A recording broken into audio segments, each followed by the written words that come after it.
What's that?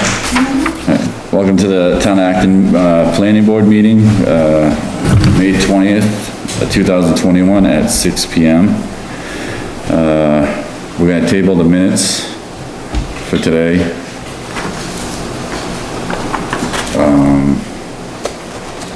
So we don't need to do that, and everybody's here, so we'll go with Jen who wants to speak.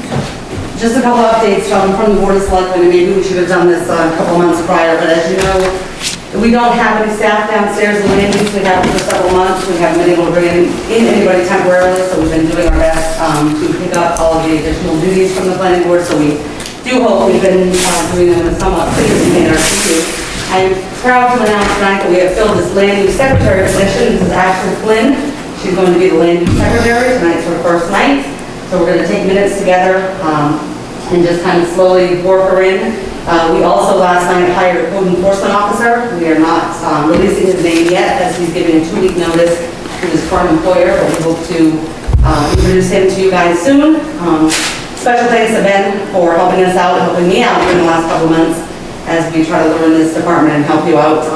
I apologize, your minutes are not ready tonight, but running a town clerk, tax collector, town administrator, it's not our department. 3 people walk. We're doing the best that we can. Thank you.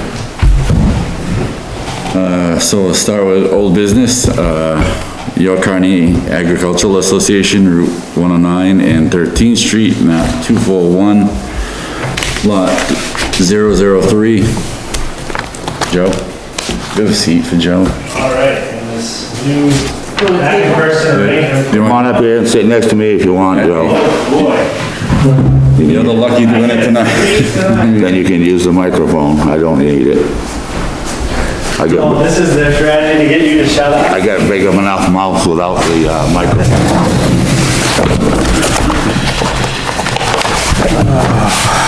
All right. On here.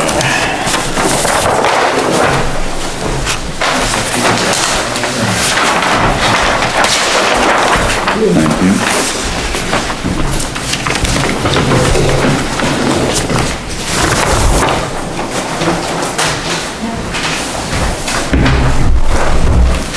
Got it? Thank you.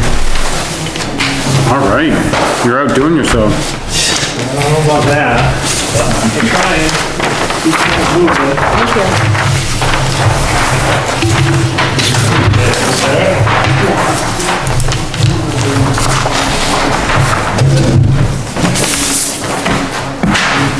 Give you one for your new file.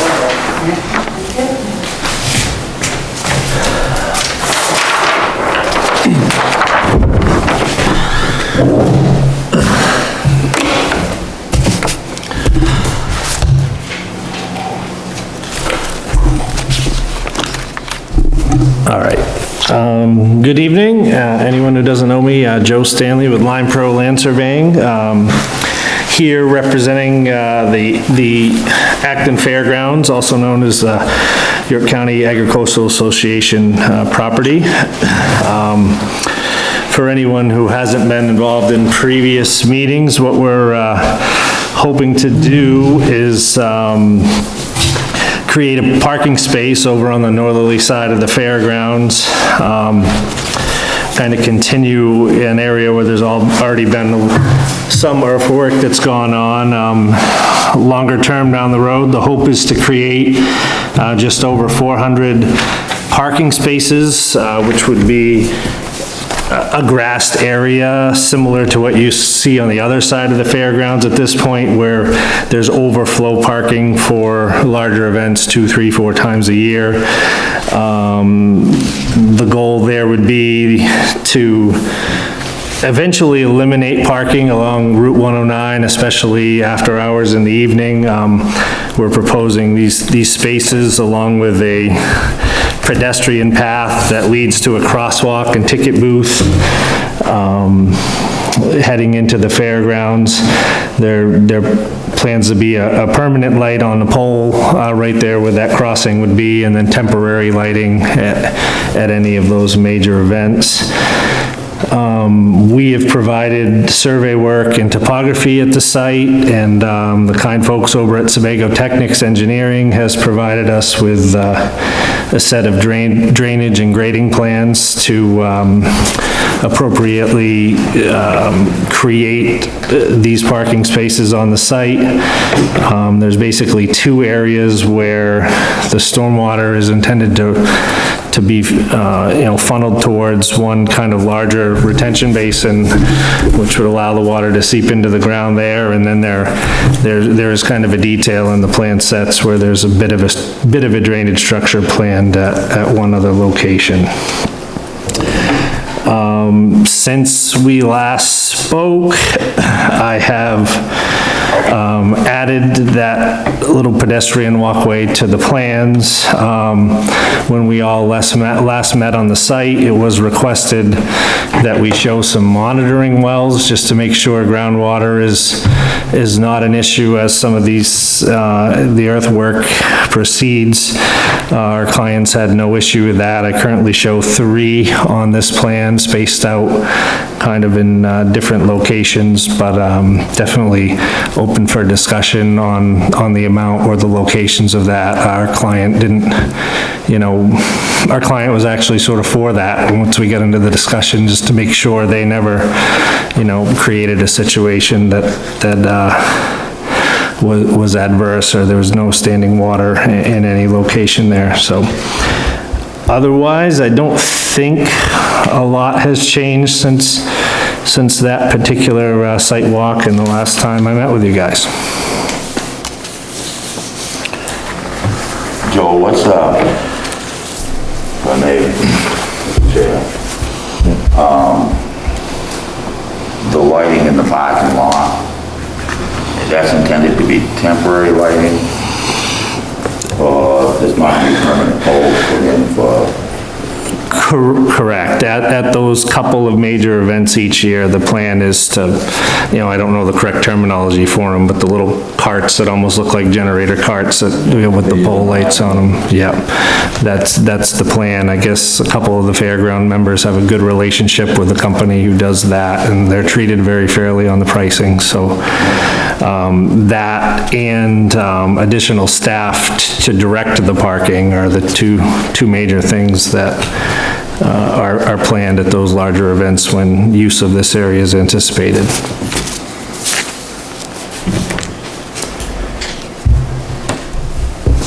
That's the only thing I have.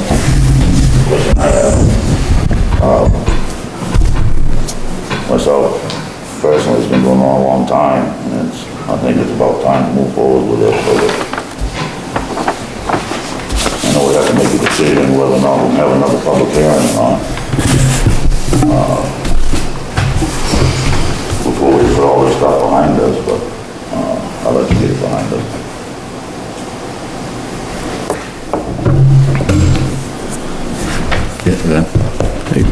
I'll just offer a couple comments. I think that many of the things that were raised at the last meeting in April have been addressed through the applicant's revisions to the plan. It's just adding some minor notation and the walkway. I think that Dennis had alluded to the fact that there may be conversation around another public hearing. I did include in the memo that, so it's clear that there has been a public hearing on this project in the past.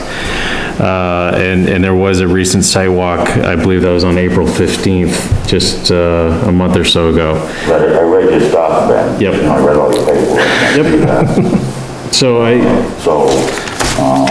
but my issue was the board still needs to decide whether or not we need one, just like we did on the last stuff we put forward. We decided to have a public hearing on the zoning changes, and we had already had one a year ago also.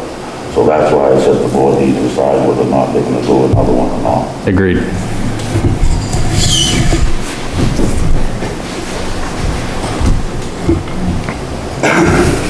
Myself personally, I don't see a reason for it, but the board needs to make that decision. Then we kind of briefed on that the last time, didn't we?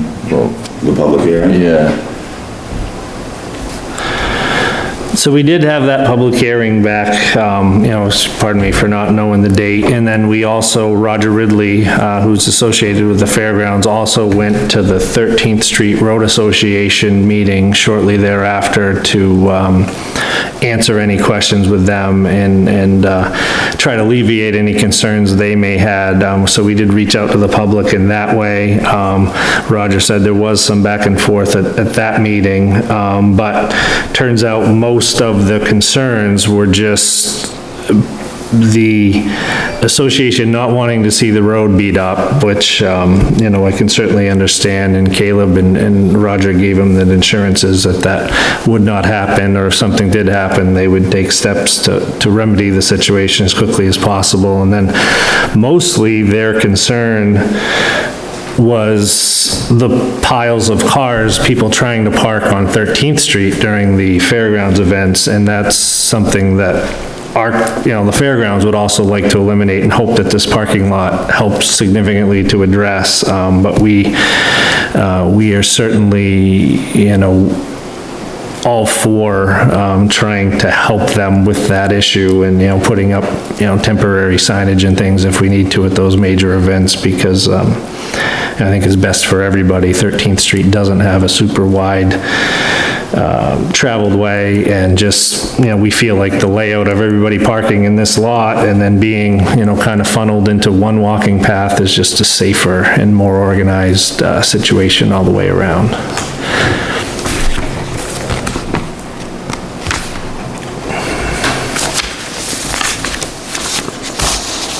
I was curious about the time frame. It says you're gonna propose gate and ticket gate will be installed once 200 parking spaces are constructed. Do you have an estimate for when people will be parking in there? I think they would like to start to use it as soon as they could, reasonably revegetate some of the area and get to work and slowly use it over time. I think, speaking to Caleb, I think, and I hate to speak for them here. Caleb tried to be here, but he had to go home and watch his son, and he would have been better, equipped to answer that question. But realistically, I think it's probably a 2-3 year endeavor by the time we really get into having half of this opened up and 200 spaces available to cross that threshold. That's just getting tidbits of information from those guys. That would be my estimate, but I certainly could be off a little bit with that.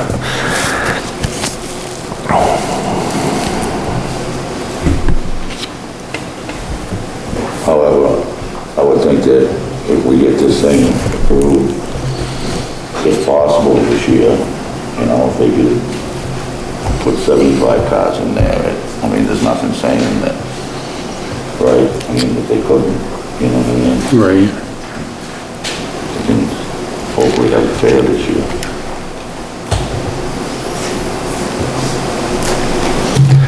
So this project, by the time it's all done and over with, you are talking another couple of years, then, Joe, probably. Yeah, I think they're gonna, remove material here as they can find suitable places to put it, but, I don't think that they are, have any plans to try to get it all out of there as fast as humanly possible. Caleb has a business where some of it could be used, the fairgrounds may have some other small projects, on their site where they could use it, but, end of the day, there's a fair amount of work to do there to get this thing prepared for the parking area. And at the end of this, once, just to kind of maybe get that back on record, I don't know if we had done it this time around, the absolute plan is, as soon as we get close to the upper end of the threshold of spaces here, is to work with DOT to actually, put some sort of signage out on 109 to prohibit that parking, just so we don't have a bunch of families with kids trying to cross the road at 10 PM when the fairgrounds are, wrapping up for the evening. So the idea would be, once this is sufficient enough to try to eliminate that situation and kind of, keep most of the families over here by this particular booth and crossing, what is a camp road rather than a state highway. I'm sure the state will more than willing to post that no parking. On 109, no Mills Road anyway.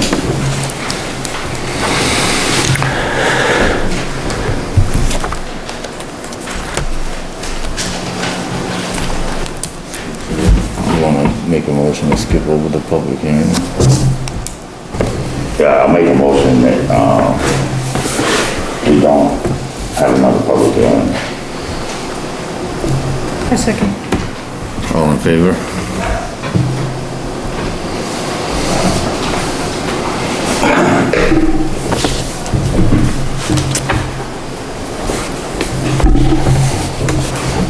But also like to see now to go through the procedures, to go through our review and,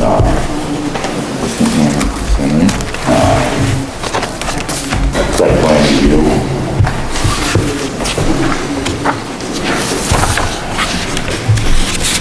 Then you have to do both of those, right? The conditional use review and the site plan review. For this project, it is a, site plan project. I think the motion could be made, to approve, the site plan for this project, per the findings of fact and conclusions based on the planner's memo dated May 20th.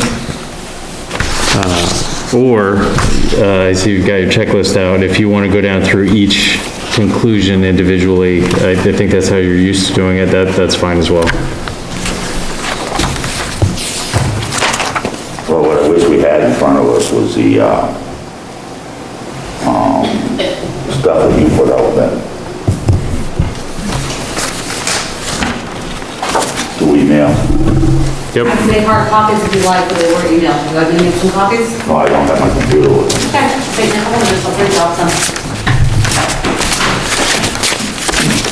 And I'm not trying to, you do it any way you're comfortable. I think, just because, yeah, there is one way you've done it. I think what Ben's alluding to, and he can correct me if I'm wrong, is you can you're free to go down through the checklist if you need to, but I think he's trying to say you can summarize it a bit using some of his reports and some of the previous findings of facts if and I can go that route to approve it if you don't want to go through the whole list, but that's entirely up to you guys.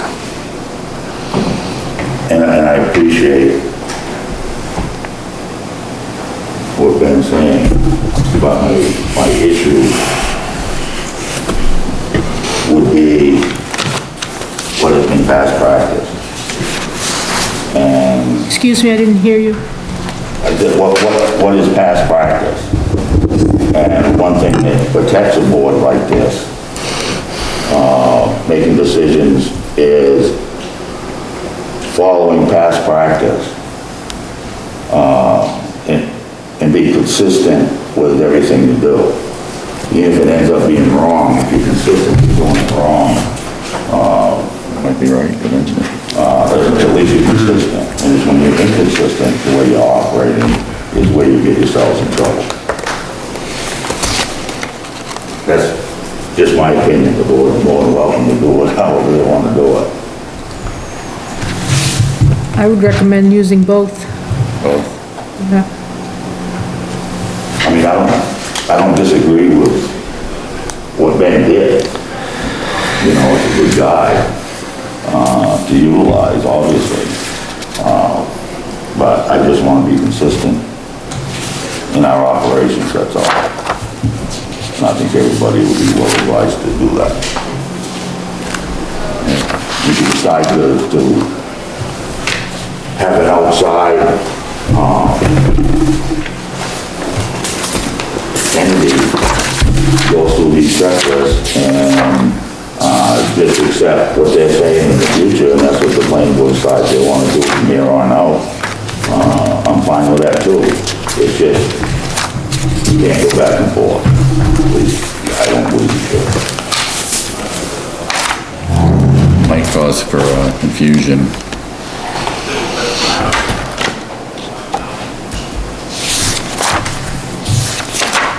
you for things what Ben put out so you can see it. Well, if people can decide what they wanna do, the board will decide.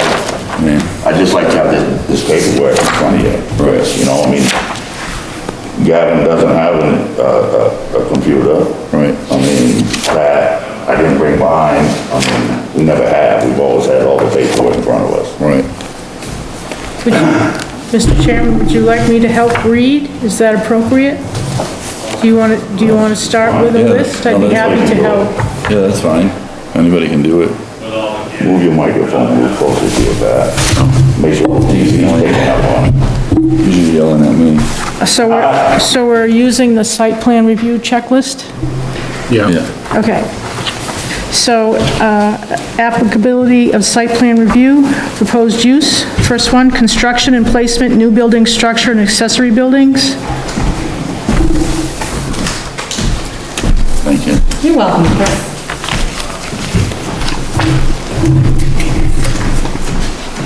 So this isn't a yes or a no. No, we just have to, we pick which of these statements makes it applicable to site plan review.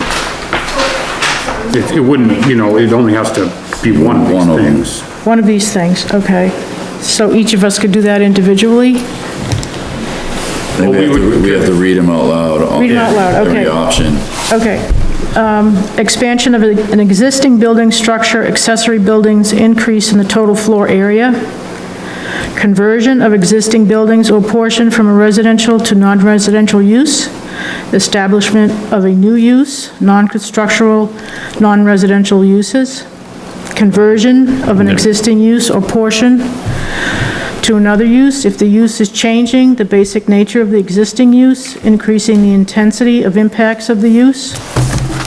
Construction of a residential building, 3 or more dwellings, units, modification or expansion of the existing residential structure by 3 or more in any 5-year period, conversion of an existing non-residential building or structure or portion 3 or more dwelling units within 5-year period, construction, expansion of paved areas or other impervious surfaces involving an area of more than 2,500 square feet within any 3-year period. So are we picking one of those? Yeah, the fourth one down, establishment of a new use, non-structural, non-residential. Okay, so just continue. Review procedures, pre-application conference. A site inspection has been scheduled if necessary. Waivers and variations from the submission requirements have been discussed. We did a site inspection. Are you requesting any waivers in the? Are you requesting any waivers or? I don't believe so. Remember any, but, No. right, yeah. The following information has been submitted: proposed site location, size, and general characteristics, nature of proposed use and potential development, existing municipal regulations and applicability to the project, request for waivers from the submission requirements. All that has been submitted? That's all we put in there. For the, yeah. Okay, the application has been reviewed and receipt sent to the applicant. Notification sent to abutters within 500 feet by first-class mail. Notice sent to the selectman, fire chief, road commissioner, and code enforcement officer. Review of the application for completion within 30 days of receipt. Incomplete notification to applicant specifying additional materials required. Did he have everything? Joe, the notifications was resent out to everybody this year, or no?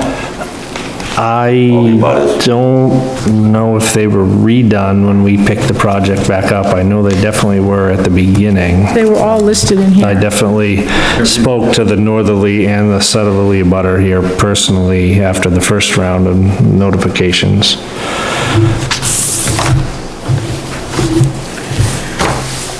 Complete notification to applicant, date, time, and place of the agenda within 30 days. On-site inspection of the site has been done if necessary. Independent consultants, attorneys have been engaged to ensure ordinance compliance if necessary. Denial, approval, or approval with conditions has been made within 90 days of completed application. and then it lists conditions.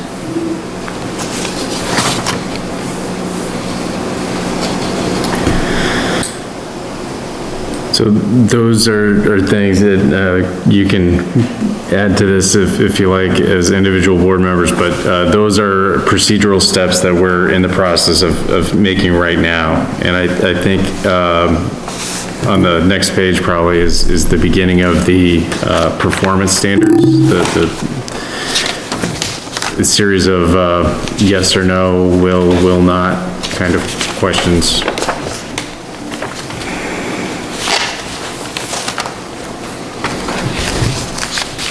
Page 3.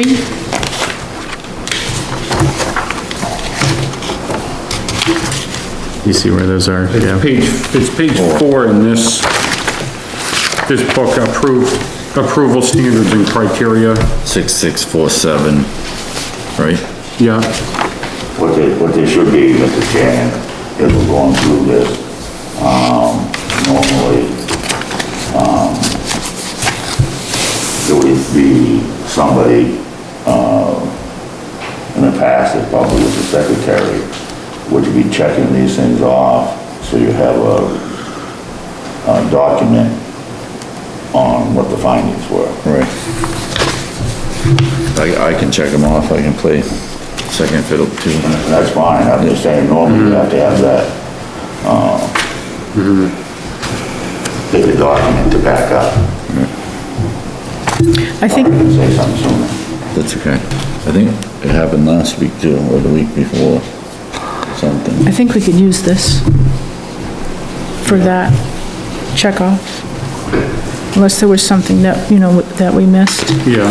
And I also think, just based on, you know, how some other towns handle the situation, I think once your new help here gets up to speed, as long as the things are said out loud, they will end up documented in the minutes as well, in that fashion.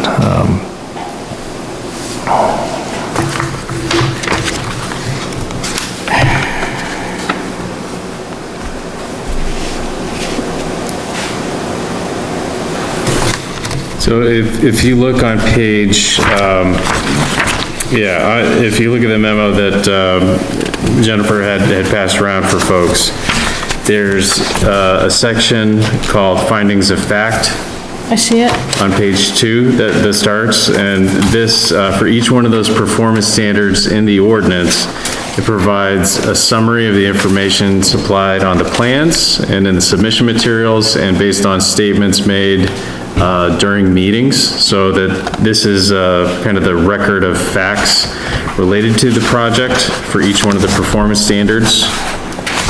And then on page 5, this mirrors the checklist that folks are referring to in that bound copy of booklet of checklists, where for each one of these approval standards and criteria, the board needs to ask itself, will the plan meet each one of these standards? And that's the yes or no decision on the checklist. So there are 2 alternatives you can do to create the record for this decision. One would be to go down through that list individually and make individual findings and conclusions based on the checklist. And I think that's the more traditional way to do it in Acton. The other would be to review the memo and make a motion referencing this memo that would be included in the minutes, so that either way, a complete record based on the findings and the standards in the ordinance end up in the minutes, and that becomes the basis for the approval that ends up in an approval letter for the applicant, and it goes into the project file, and that's something that either way, it needs to be clear for future code officers, planning boards, when this comes back for an amendment at some point in the future, that they can refer back to.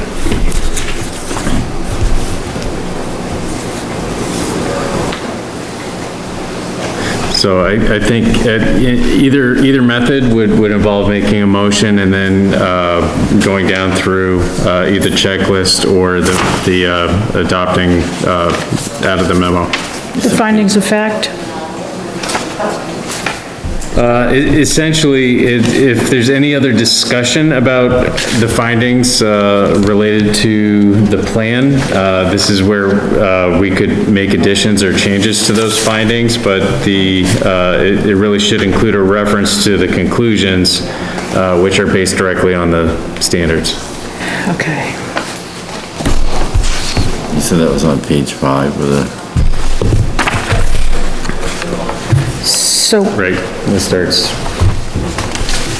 I think my page number is different than yours. So if,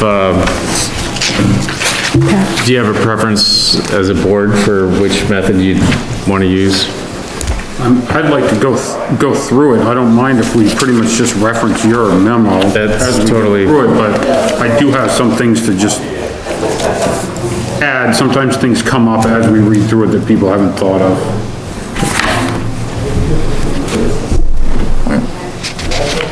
so Mr. Chairman, would you like me to continue with 6647? Sure, if you'd like to. Okay. Approval standards and criteria. The following minimum requirements have been reviewed by the planning board. Utilization of site. The natural capabilities of the site to support the development.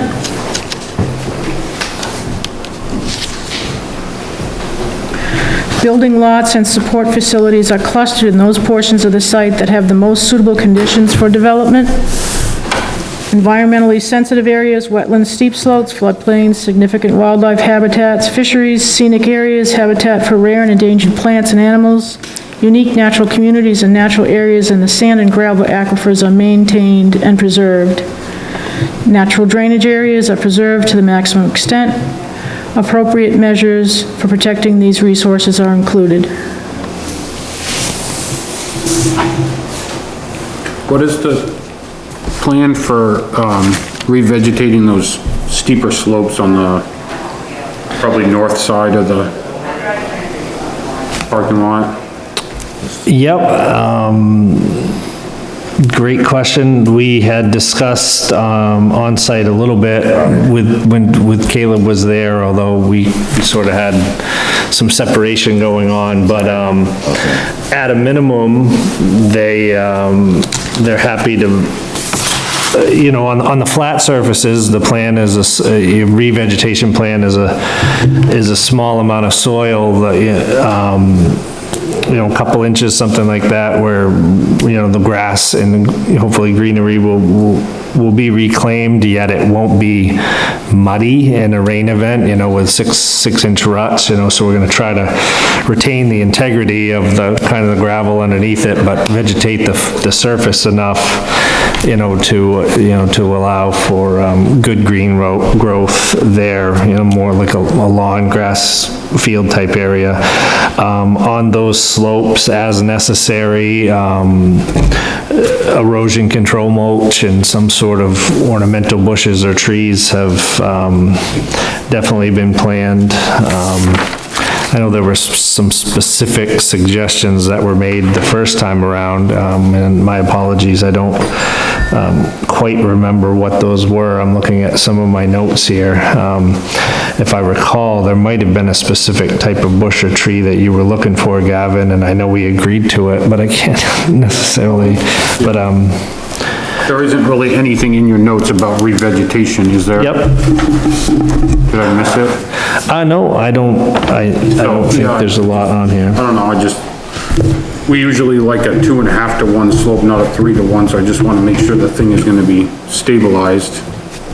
Yep, I will discuss it on that one, doesn't it? Yeah, because it's just easier to stabilize a 2.5 to 1 than a 3 to 1, but in one area, they already have we saw the slope in the one area. And yeah, and that slope Well, for that, you to fit so many parking spaces if you don't have a slope like that too. right, we're doing the balance, and a little bit of that area, Gavin, that you're speaking of, I've actually shown Caleb some of these, grades. There are a couple little locations there where we might actually have to put a little bit back or move some over there to achieve the slopes, laid out on Sebago's plan here. And then, if you give me a second, I do think there is some notation in Craig's plans here on some of that stabilization stuff, the engineering plan set that came with it. It's been a minute. I can probably find it here though real quick. Right. But we should probably, I guess we should get something on the plan that we sign. So, sheet 2 of those engineering plans, there are 5 notes pertaining to grading, erosion control, and utilities, and it, basically, in a nutshell, Craig references Maine DEP's, best management practices, in any areas that erosion, seems like it might be an issue as this come together. He's actually suggesting, erosion control blanket of some sort to stabilize that slope, and then, erosion control mulch and that sort of thing, along with that. Well, maybe we should just cite this Sebago report in the notes on the plan. Yep, note 4 does reference, it's references made to the plan set by Sebago Technics. When it says for further detail regarding, construction and drainage conditions related. But yes, I think a lot of, the notes about the loaming and seeding and whatnot are included on Craig's plan here. Yeah. But you are changing the slope to 2.5 to 1. For clarification, a 3-to-1 slope is less steep than a 2.5 to 1. If you go 4 to 1, that's even less steep again. No, I appreciate that, Mike. I'm just saying our ordinance. He's exceeding the minimum with 3 to 1. Right. And that's why The 2.5 to 1 is the minimum. Becomes, The 3 to 1 is better, because it's flatter, that's wrong. more flat. Am I reading that right? Thank you, Mike. But I guess, never mind.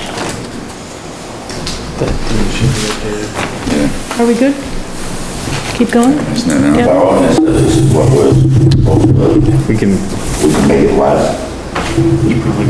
Yeah. I'm just worried about the thing being stabilized. Absolutely. And it's something that the board should, consider if we want that on the plan that we're signing or not. I don't know, but we can move on to the next one.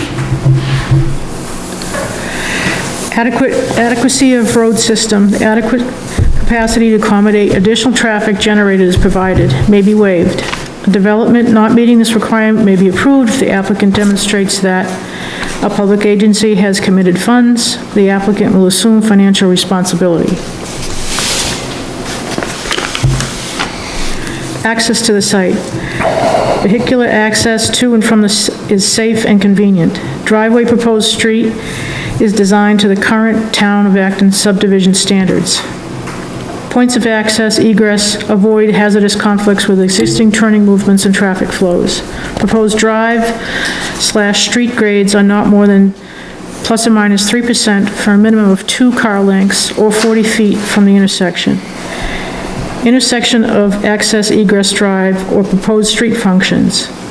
A, at a level of service of D following development if the project will generate 1,000 or more vehicle trips for a 24-hour period, or B, at a level which will allow safe access into and out of the project if less than 1,000 trips are generated.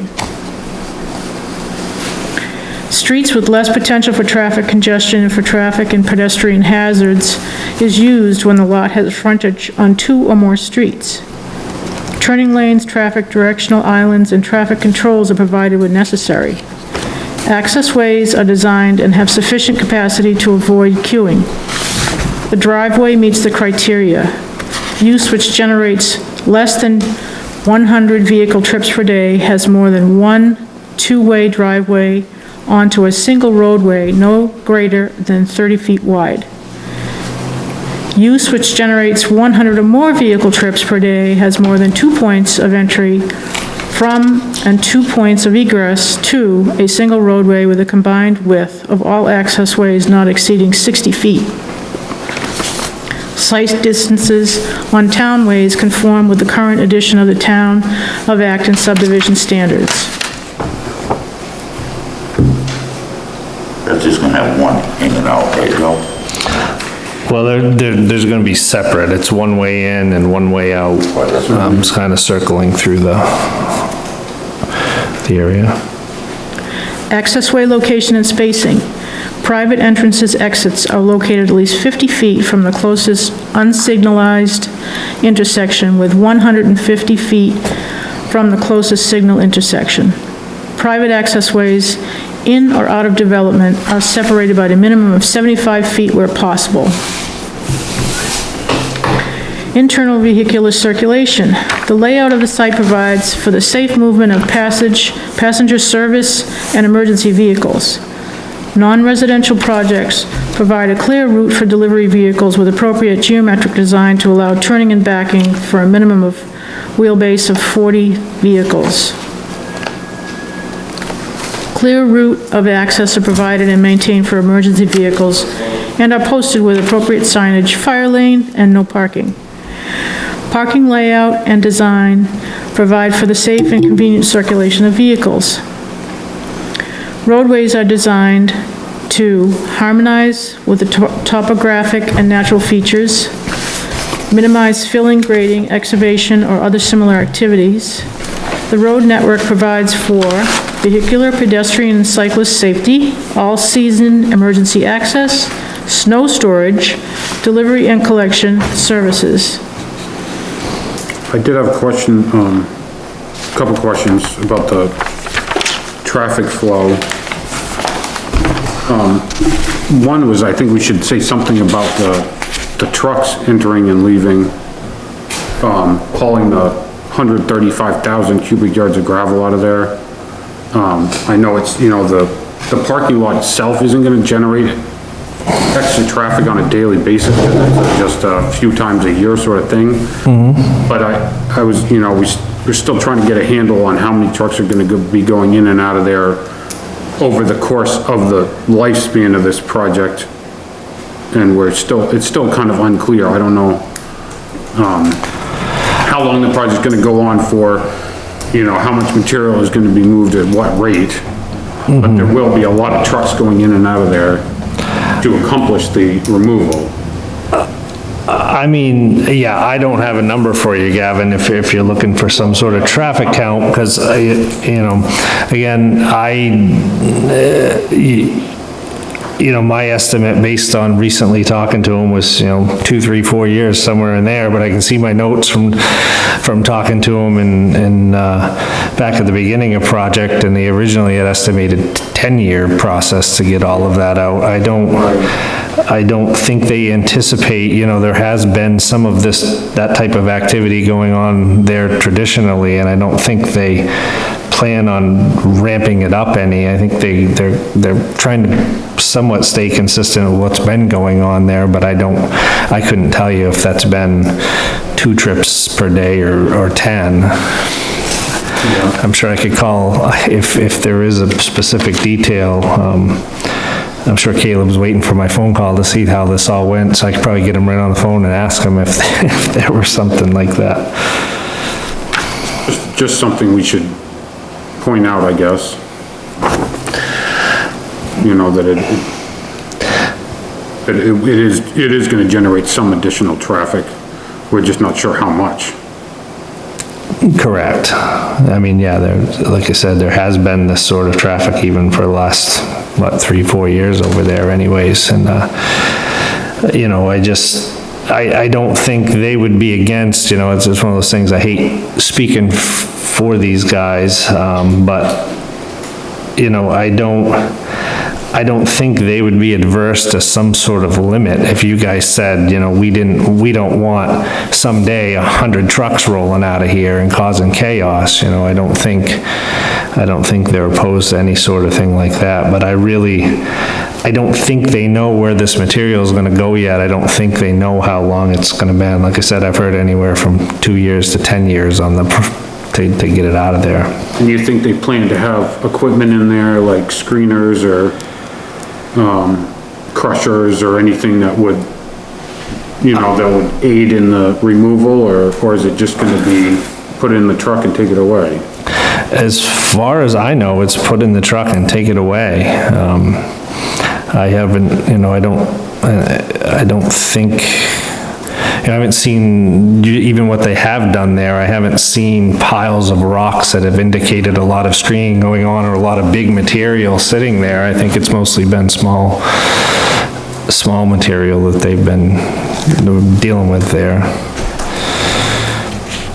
And then it says roadways are designed to harmonize with topographic natural features. I did want to ask again about the, emergency gate at the far end. It does seem like quite a long road to achieve that entrance, and I was wondering if that entrance was necessary, A, and if B, we'd be able to retain some of the natural landscape there in the back of the lot or not. Yeah, well, I mean, a lot of the addition of that gate to the plan was a result of the meetings, you know, when this project started. Most of the parties involved felt like it would be a good idea for there be a secondary way in here if there was ever an incident, you know, up towards the front gate or just something that blocked the normal entrance from being utilized. And, you know, the way the deeds, the way of the land, lays out, you know, I agree with you in some respects. It would almost be nice if we could cut in from 13th Street right straight in and have it be, you know, what appears to be, you know, a 200-foot stretch instead of, you know, something that's 2-3 times the length of that. But there's a strip of land there that the fairgrounds don't own, for a good stretch of this, between 13th Street and the site. So we were kind of stuck. If we wanted that secondary emergency entrance, we kind of had to only cross the client's property to achieve that. But you can, on my plan, you can kind of see how the black line doesn't follow the edge of the road for most of this stretch. That's owned by that Ryamat LLC on the other side of the road.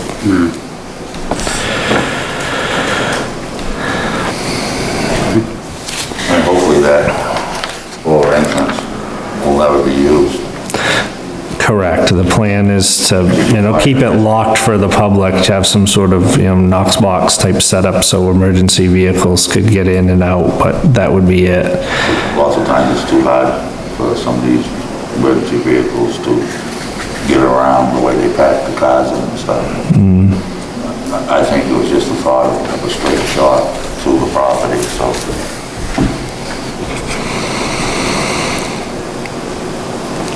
At least that was the rationale I remember happening. So we move to parking layout and design. Off-street parking conform to the following standards. Parking areas with more than 2 parking spaces are arranged so that it's not necessary for vehicles to back into the street. Parking spaces, access drives, and impervious surfaces are located at least 5 feet from any side or rear lot line, except where standards for buffer yards require greater distance. No parking spaces or asphalt-type surfaces are located within 5 feet of the front property line. Parking lots on adjoining lots are connected by access ways not exceeding 24 feet in width. Parking stalls and aisles layout conform to the required standards. The direction of traffic flow is indicated by signs, pavement markings, or other permanent indications. Parking areas for non-residential uses are designed to permit each motor vehicle to proceed to and from the parking spaces provided for it without requiring the moving of any other motor vehicles. Both spaces and double-stack parking are assigned to occupants of the same dwelling unit. Provisions are made to restrict overhang of parked vehicles. Just quickly, again, with the parking stalls and aisle layout, it's gonna be maybe designated on the day by someone, just the parking attendant shows people where to park, or how is the layout on the ground gonna look? Yeah, I mean, we're not due to it being, you know, the vision here being mostly like a grass surface. It would mostly be taken care of by the parking attendants. Based on some of our previous meetings, we did kind of all agree to put a permanent do not enter sign on the first of the two entrances that most people would encounter when they were coming in off of Route 109. But yes, I think the plan is your first parking attendant would be right there, somewhere between that proposed entrance and that crosswalk, trying to aid, you know, or a couple people aiding in both tasks, directing the turning traffic into the lot as well as stopping traffic as needed to allow the pedestrians to cross. You think they would spray paint the ground to show the corners of the parking stalls, the travel aisles, or? I don't think they would be against it if that's a suggestion, but just based on how they've dealt with it, over on the other similar parking area that they have on the other side where they park people in the fields. It's more of a, almost like if you've gone to a concert and they've done that to you. I think they plan on ushering people to the furthest available space and then kind of working back and kind of showing, not leaving much up to their own imaginations on where to situate themselves. But I mean, if the suggestion is some sort, you know, painting or something, you know, during the events, I don't think they'd be averse to it, but you know, we all want, you know, I think if they got to pick, they would not have to deal with that, but I don't think they'd be opposed to it if it was something the board saw fit. I've seen cones used in the past. Well, cone just an orange cone. states with the road, Yeah. you know, section off the parking areas, usually the lanes. I think any of those means would work. I also think that, outside of any kind of permanent structures, curb stops or trees to delineate aisles, it could be different every time depending on the event. And I think, from a practical standpoint, the folks who would manage the parking would probably, you know, keep doing the things that work the best for the most efficient layout and making sure they can accommodate everyone safely. What I'd like to see, and maybe it says nothing to do with the parking, but maybe it does, a restriction on that piece of property that the only time you can put things on the property is during events, you know, like cars and stuff, so it doesn't end up into a storage area. You know, of campers and trailers and whatever. Right, because there's plenty of those being stored in the fair. And you gotta get everything out of there for the fair time. Yeah. I would like to see that restriction on that area. I don't know how you would do that. You know maybe better about it than I would, Gavin, but.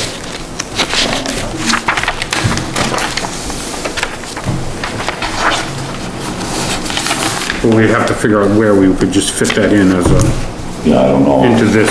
It could be under the good neighbor policy, ordinance rather, or, I mean, the parking lot is fine, but you wouldn't want to see storage. 148 boats and motorhomes stored in there for 9 months a year. Would that, be an acceptable condition of approval? Right, I was in my head here kind of figure out how to phrase it, but I don't think the board would be out of line, and I don't think my client would object if there were some sort of condition placed on this, that if any sort of long-term parking or storage is proposed here, that we need to come back and run that by the board, to be able to do anything like that. I mean, they have, Yeah, you know, I think just due to there being things like electricity and the bathrooms and all that, over on the other side of the fairgrounds, I think anything that would be related to that sort of thing, that's also where all the buildings are, just in general, I think the rest of the fairground is much better suited for that. You know, once this gets constructed, maybe, you know, maybe plans change a little bit, but again, I don't see any reason why we shouldn't have to come back and discuss that with you if such a change is proposed. So I don't think we're against that sort of condition at all. So moving to pedestrian circulation. Pedestrian ways are appropriate to the type and scale of development. The system connects the major building entrances, exits with parking areas and with existing sidewalks, if they exist or are planned in the vicinity of the project. The pedestrian network is located either in the street right-of-way or outside the right-of-way in open space or recreation areas. The project links with residential, recreational, and commercial facilities, school bus stops, and existing sidewalks for the neighborhood, or when appropriate, to connect with amenities such as parks or open space on or adjacent to the site. Stormwater management. Adequate provisions are made for the collection disposal of stormwater that runs off proposed streets, parking areas, roofs, and other structures throughout the stormwater drainage system and maintenance plan. The plan retains stormwater on the site using the natural features of the site. Systems detain or retain water such that the rate that flow from the site after the development does not exceed or the pre-development rate. On and off-site downstream channel or system capacity is sufficient to carry the flow without adverse effects to flooding and erosion of the shoreland areas. Natural drainage ways are preserved at their natural gradients and are not to be filled or converted to a closed system unless approved as part of the site plan review. The stormwater drainage system provides for the disposal of stormwater without damage. Storm drainage systems are fully cognizant of upstream runoff, which passes over/through the site and provides for this movement. Biological and chemical properties of the receiving waters are not degraded by the stormwater runoff for the development site. Erosion control. Designs and layouts harmonize with existing topography, conserving desirable natural surroundings. Filling, excavation, and earth-moving activity are kept to a minimum. Parking lots on slope sites are terraced to avoid undue cut and fill and/or the need for retaining walls. Natural vegetation is preserved and protected. Soil erosion and sedimentation of watercourses and water bodies are minimized by an active program. Water supply. A system of water supply supplies each use with adequate water for domestic use, and fire protection is planned. Sewage disposal. A method of disposing sewage, which is in compliance with the state plumbing code, is planned. Sanitary sewage is discharged into a public or private sewage collection and treatment system. If the public or private collection system is not at the lot line, but can be extended in the public or private right-of-way, the collection system is extended by the owner in the new or expanded use connected to the public or private system. Such extension shall be required if the public or private system is within 100 feet of a new use with a designed sewage flow of less than 500 gallons per day, or within 300 feet of a new use with a designed sewage flow of 500 or more gallons per day. The system has adequate capacity to accommodate the additional flow.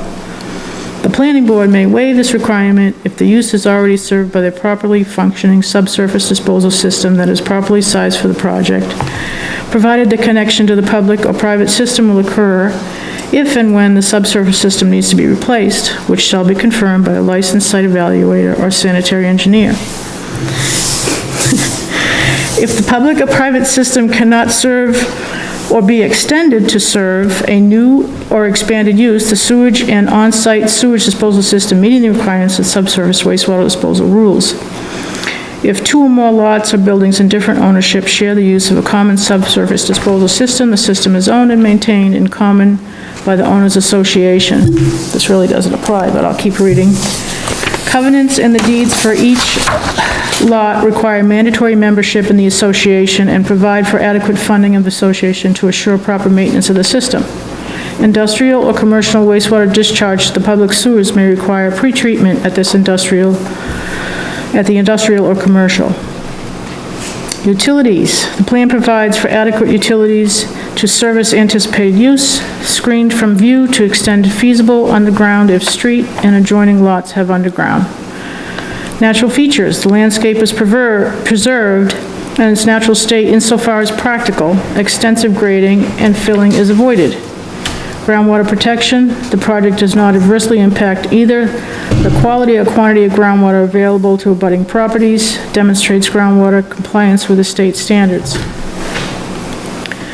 Water quality protection. The project is designed so that no discharge of any subsurface contaminants, surface or groundwater, or is harmful to human, animal, plant, or aquatic life. All storage facilities for fuel, chemicals, chemical or industrial waste, and biodegradable raw materials meet the standards of the Maine Department of Environmental Protection and the State Fire Marshal's Office. The project complies with the standards of the DEP with respect to the export of the total suspended solids and/or phosphorus. Hazardous, special, and radioactive materials. I don't know if that, do you want me to keep reading all of that? I don't think that applies. Not a surprise. Shoreland relationship, the development does not adversely affect the water quality. Technical and financial capacity, the applicant demonstrates financial and technical capability in accordance with the zoning ordinance and plan.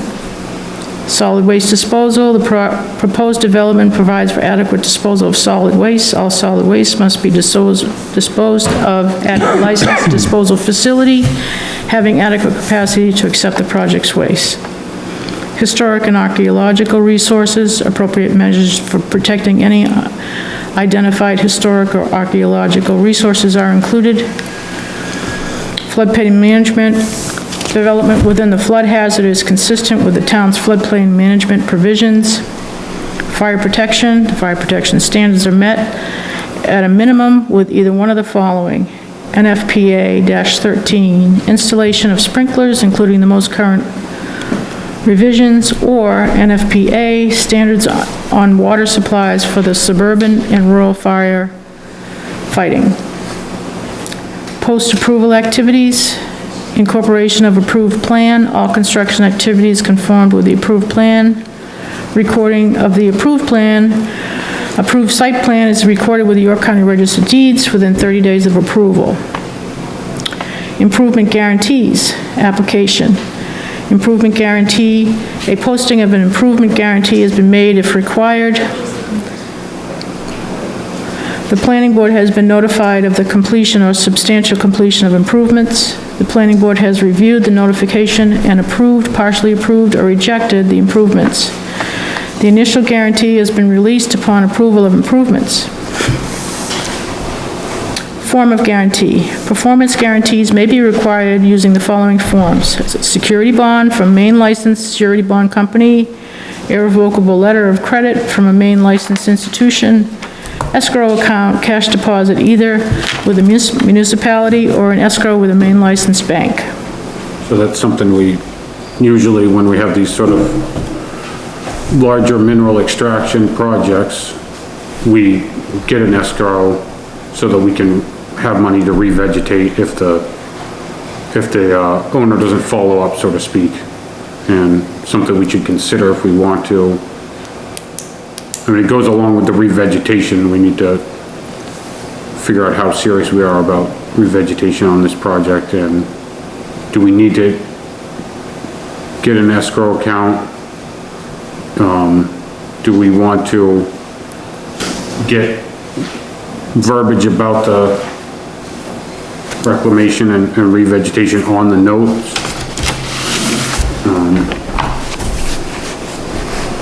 But two things, Gavin, my thoughts are on that. And I agree with, you know, what you're saying, but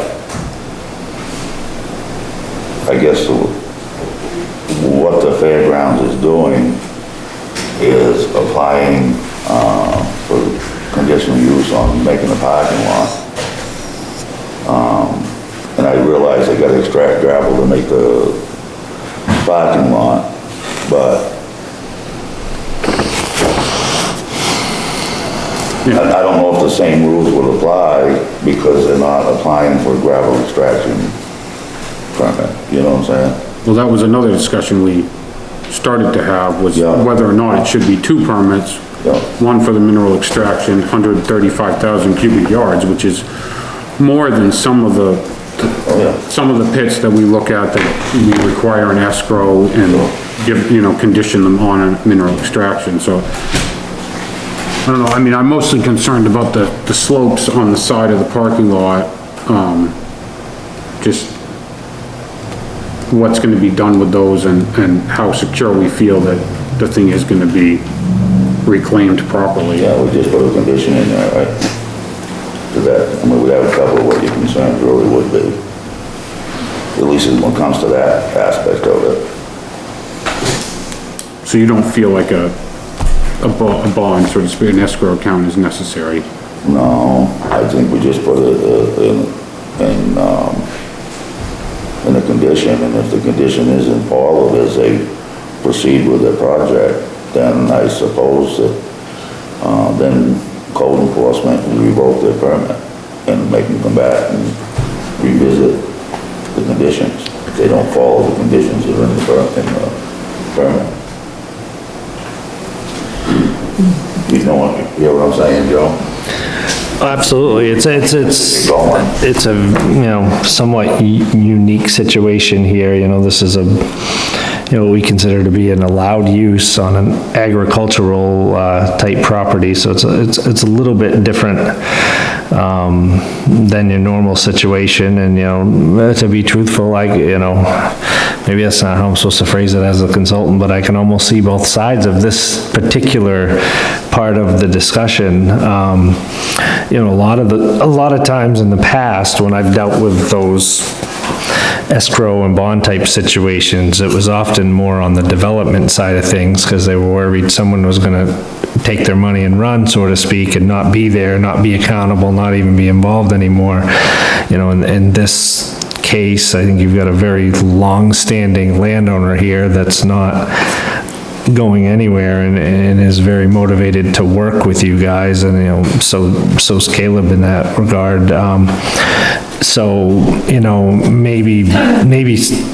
Maybe there's some sort of middle ground, where we can at least make sure that type of material is available there on site, enough topsoil to be able to handle the reclamation at all times, enough erosion control mulch is there on site to deal with any of those side slopes as they're being worked with, and,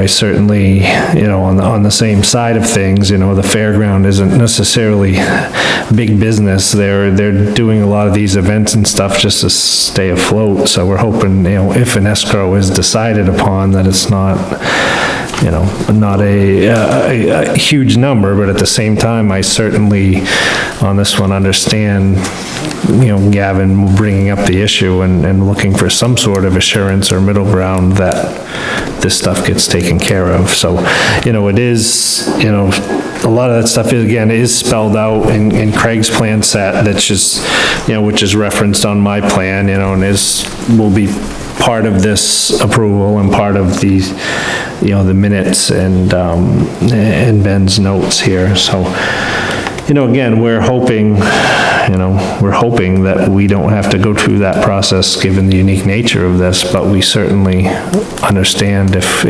we do need to act on that in some fashion. What is a unique project in that you're gonna have 5 acres plus open, but you don't need to bond with the DEP because you have some sort of agricultural exemption. And that's why I feel like it's maybe even more important for the town to get some sort of assurance, since we don't have that typical bonding with the DEP process that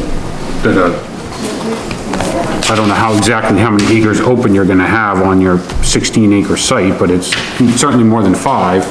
Well, maybe Gavin maybe we could have one of the conditions that, other than the access road, for example, to get to the site where you're doing the extraction, and say if you have, say 5 acres, that's all pretty much down to grade, that you would reclaim those acres other than the roadway to the site, so that as you go, this would be getting done as it's ready.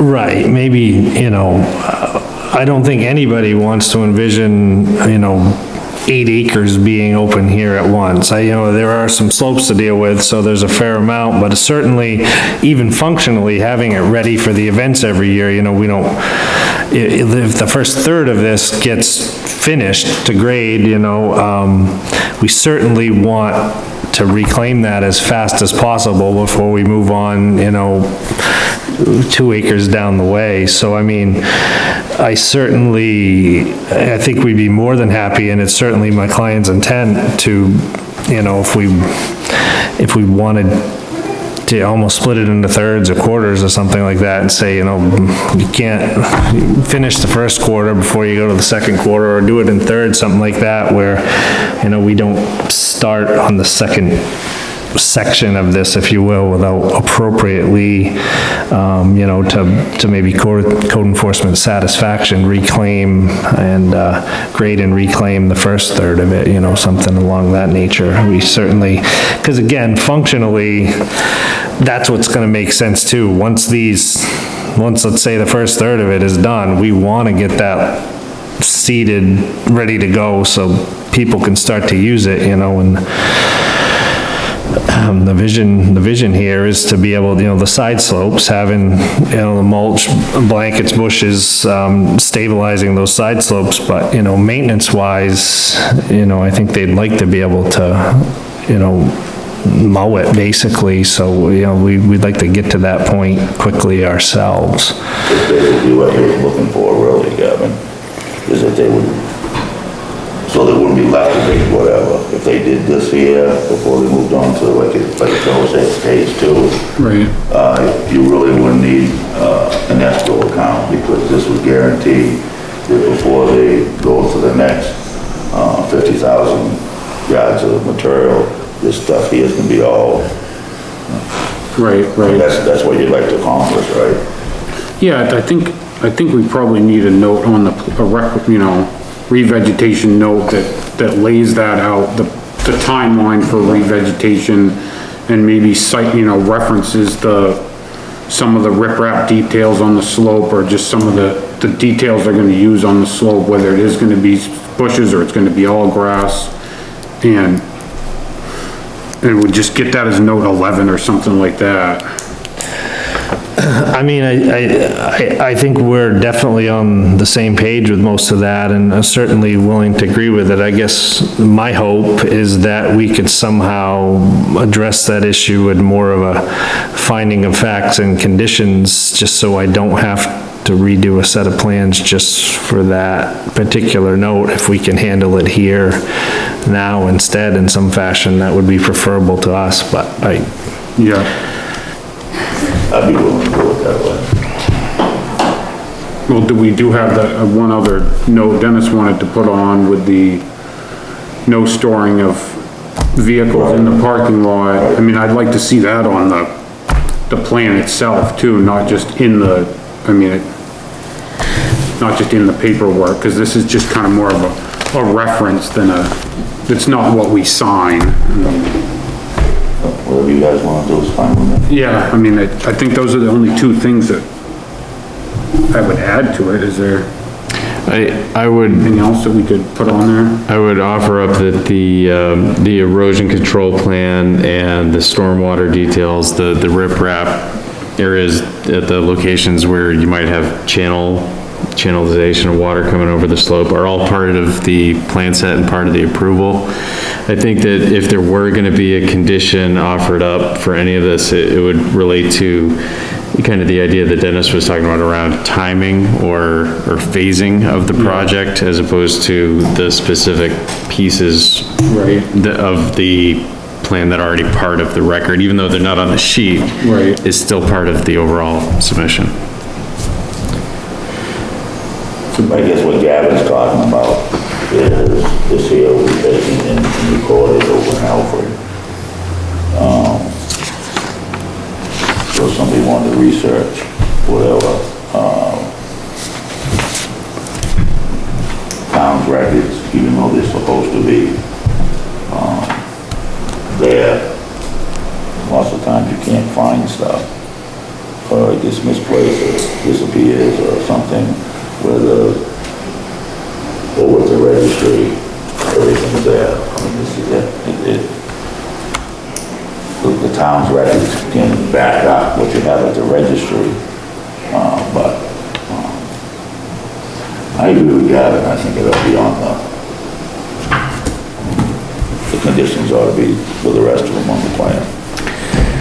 The conditions of approval certainly should be, and I made a note about that first one. I think if there's a second condition of approval as part of this, you know, kind of along the lines of what the applicant had mentioned, maybe it's around no more than, you know, 1/4 of the total site area can be open or unstabilized at any given time.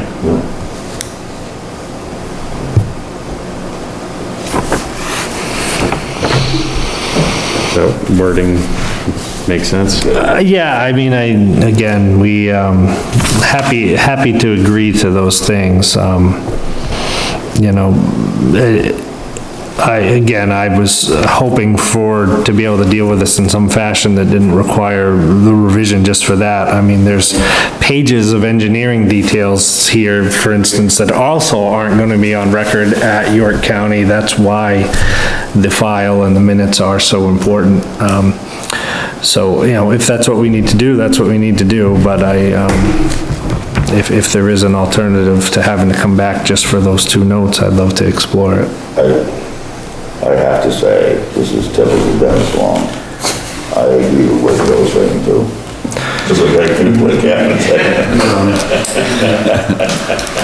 Well, there is a reference to the plans, number 4 in the notes. So, I mean, that you could,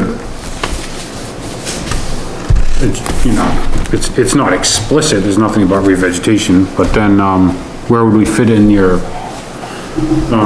storage of, you know, that no vehicles will be parked in there when it's not an event, or how do we fit that in? You know, I'm hopeful that it can be enforced as some sort of condition of approval, I guess. You know, even, let's say the last time I was in here with an earth project, there was certain signage that was required of my applicant that wasn't on the plan. We dealt with it as a condition. You know, so that's just, you know, if we're this close, I'm hoping to try to wrap it up, but if, you know, if we can, great. If we can't, I certainly understand. There's a lot going on. Mr. Chairman? Wouldn't that be, if someone were doing long-term storage, I mean, it has nothing to do with parking, really, for what the purpose for the conditional is being given, asked for on the application, wouldn't that be a change of use? If they were to do that? I mean, why would we have to put that in there? Because it's not part of the application. Well, I'm not sure it's explicitly spelled out that they can't park, you know, carnival rides there or something for, I mean, I'm not giving. That's long-term. I'm not, I don't know. what the fairgrounds has been doing for the last year or two is they're storing an awful lot of stuff down there on the property. And to me, it's like,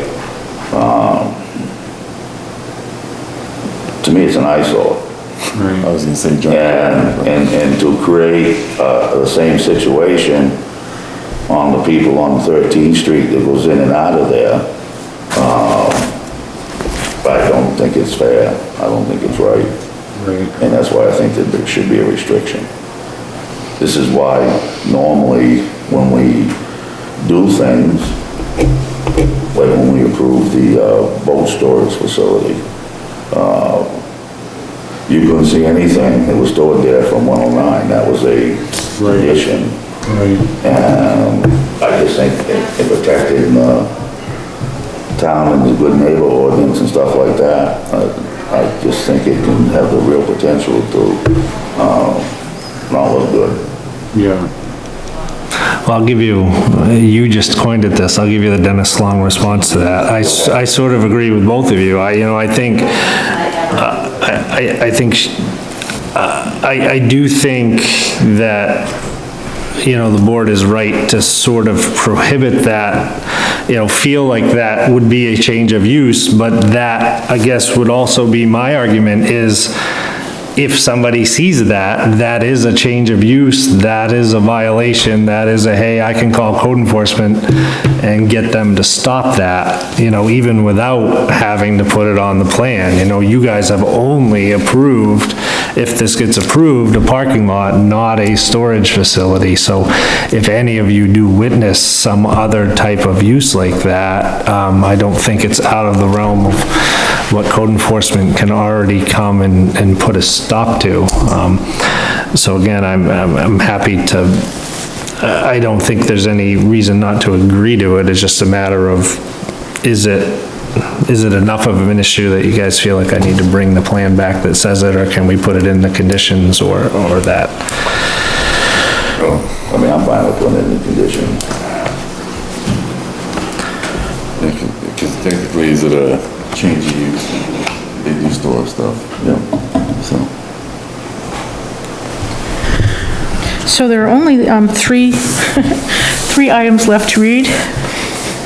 Well, if I could, I think you're into the post-approval items that are more administrative. Is that how? 66493, as-built plans have been submitted within 30 days. Right. Those aren't questions that the board would need to answer as part of, does it meet the performance standards? That's my recommendation would be to focus on the review and the approval criteria.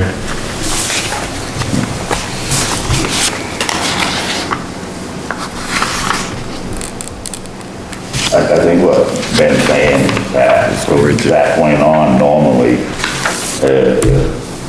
I think I'm correct anyway, Ben, we go so far, and then Joe would come in and finish up whatever administrative paperwork with the CEO and stuff like that, is that section that Ben's talking about. And the land use department would take over from where we just stopped. Right. Not that I don't enjoy listening to you. Your voice is a lot more appealing than mine is. I don't know about that.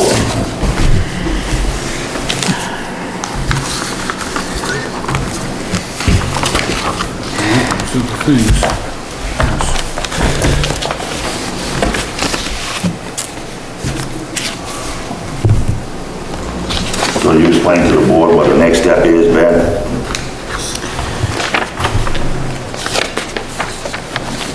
So generally, the board reviews the findings, which is the information that the applicants submitted, presented throughout the process, and then the board needs to essentially answer those questions related to the things that Pat just read. Each one of those approval criteria needs to have a decision made, does it meet the standard of the ordinance? Does this project meet the standards that are laid out? I believe that's in checklist form in the booklets that you're referring to right now. It's also in narrative form in the memo that I had passed out, or had been passed out earlier. Right. So under conclusions of law, in the planner's memo,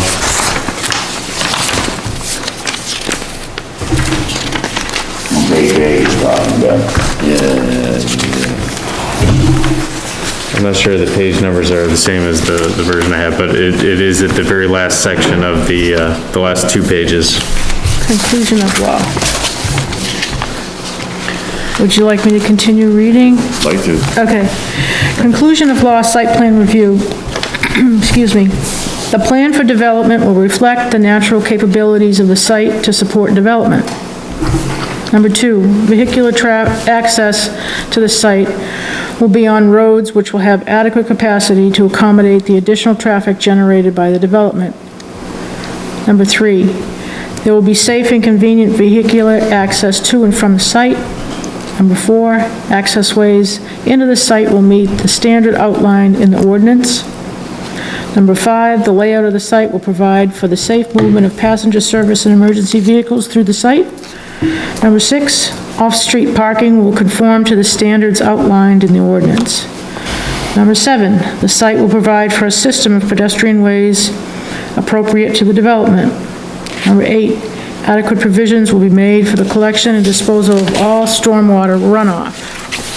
Number 9, all building site and roadway designs and layouts will harmonize with the existing topography and will conserve desirable natural surroundings to the fullest extent possible. Number 10, the development will not be provided with a system of water supply that will provide each use with an adequate supply of water. Number 11, the development will not provide for a method. I was just wondering if there was a fire hydrant, you know where the nearest fire hydrant is? In terms of need of water in there, you'd say, oh, there's no need of water in a parking lot, but if there was a vehicle fire or something, do we know where the? Yeah, I believe it's at the school. Isn't there a retention pond? So they would drive to the school to get water? The fire hydrant is right next to the school, the closest one to the Yeah, fairgrounds that I know of. Or they could throw something in the lake. Oh, the lake is right there, yeah. No, I'm just saying that's where the fire hydrant, Yeah, well, it seems like they'd probably prefer that than having to pump from you know, open, okay. Well, it's not that far away. no, it's like a less than 2 Okay, all miles. right, yeah, sorry, yeah. I think I was on number 11. The development will not provide a method for disposing of sewage in compliance with the state plumbing code. Number 12, the development will provide with utilities to meet the anticipated use of the project. Number 13, the project will minimize disturbance to the natural landscape. Number 14, the proposed site development will not adversely impact the quality or quantity of groundwater.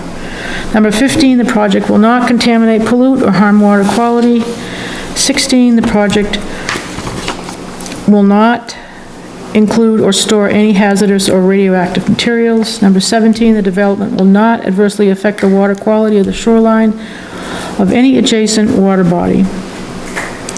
Number 18, the applicant has financial and technical capacity to carry out the project in accordance with the ordinance and approved plan. Number 19, the proposed development will provide for adequate disposal of solid waste. 20, the proposed development will include appropriate measures to protect historic and archaeological resources. 21, the site is consistent with the town's floodplain management provisions. And 22, the site will meet fire protection standards.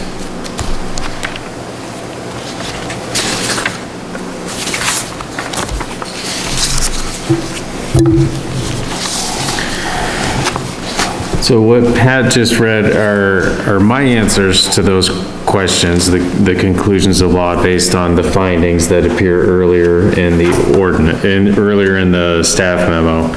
I did leave, number 10 and 11. I didn't suggest a definitive answer because those have to do with water supply and sewage, and I don't believe those are applicable to this project. So if the board wanted to, act on this application tonight, they could, make a motion that references the conclusions of law that, Pat just read. Sorry. I mean, with a sewage bin, I mean, obviously, and it might be 2 different things, but obviously, I would assume they'd have some, portable toilets over in that parking area. Yeah, Joe. You know, I hadn't discussed that particular topic with them, but it certainly, you know, once you pass through the gates, right there handy, there's a pretty considerable set of bathrooms right there. I hadn't had any discussions with them above and beyond that about trying to sneak them into the parking areas somewhere. I think, given the nature of the fairgrounds, they're more trying to get people through the gates and let their kids linger over by all those snack stands while people are using the bathroom instead. It's quite a walk, Absolutely. you know, I don't know. So I guess that's the question. Will they or will they not provide a method of disposal? Well, I think we are not proposing any. We would prefer to not be required to do so, but if the board saw fit, I don't think we would argue with it much either.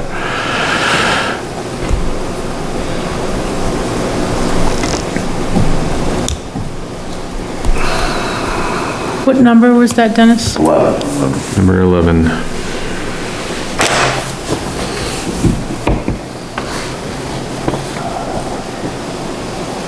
I mean, I agree with number 10, you know, they will not be providing a water system over there.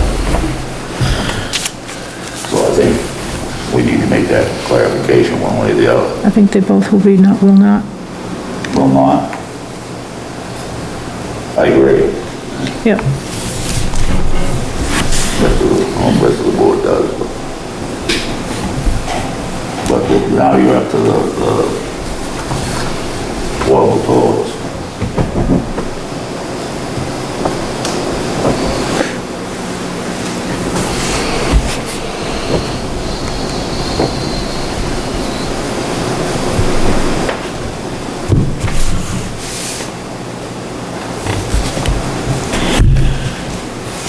What's the board's thoughts? Are we making a motion, or are you talking about 11? I'm talking about 11.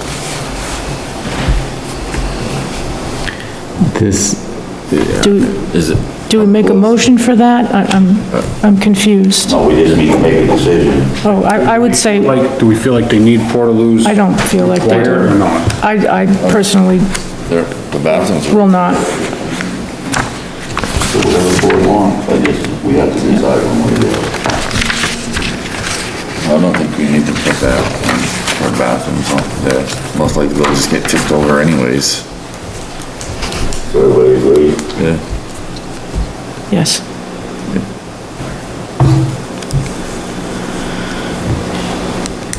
That was only two, wasn't it, Ben? Those were the only two I just put as not applicable.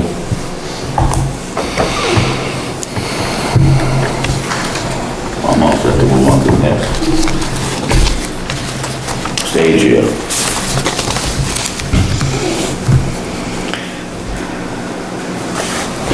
Did we mention that corrections? Are we ready to make a motion It's okay. on the approval? You wanna let it ride? You may as well ask. Can you just fix one thing in here for me? Because Dennis looks great for, coming up on October 30th, 2019. Oh, yep. Oh, you can see pretty good there. Yeah, well, new glasses help. Really? Yeah. But for your age, looking great for 2019. And now we are changing plan? Well, just that, there's a one notation on number 4 in the engineering plans. It's the date. Right, but I mean, if he has to change one thing, we can put those other, If I don't wanna drag this out, I'm just If the saying, board, you If I have to could, sign it. for that date. I'd like to see the reclamation on there if we're changing something.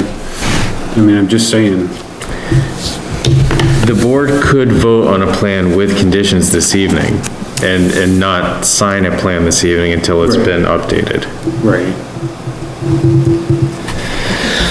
I would So recommend that- if there are conditions, I So would recommend that's, appear on the plan that the board signs. Yeah, So I have no issue with that. If we can, as we did, throughout most of the COVID era here, we dealt with approvals and then dropped the plans off to be signed by the board members at their leisure at the next meeting. I certainly, if everything else can be addressed appropriately, I can, and, we can get through this, I can drop off a set of plans that revises that date, on note number 4. While we're at it, a little grammatical, we should have been were on note number 6. And then I can, we will add a note 11 that states, any long-term parking or storage, will specifically state in note 11, any long-term parking or storage in this parking area would require an additional, permit. I'm not sure if that would be a code enforcement permit or planning board, but it'd probably be planning board. So I can put note 11, any long-term parking or storage would require, additional approval and notification to the planning board. And then, we can add a note 12 that, no more than, 1/4 of the proposed, area to be regraded will be open without reclamation occurring on the areas that are complete. can we do 2 acres instead of 1/4? Yep, I don't, Would that work for you too? I mean, I'm just looking at approximately, I would maybe wanna, just because there's so much going on, maybe 3, if we could do that's 3. fine. 1/4 is kind of, Yep. Somewhere in that realm, just to give them some area to work on those Yeah. particular grades. so no more than 3 acres will be Yep, in open, or however you want to describe it, at any one time. yep, I can add that. I'll make a motion that we approve the, parking lot for the County Agricultural Association, with the conditions. There were,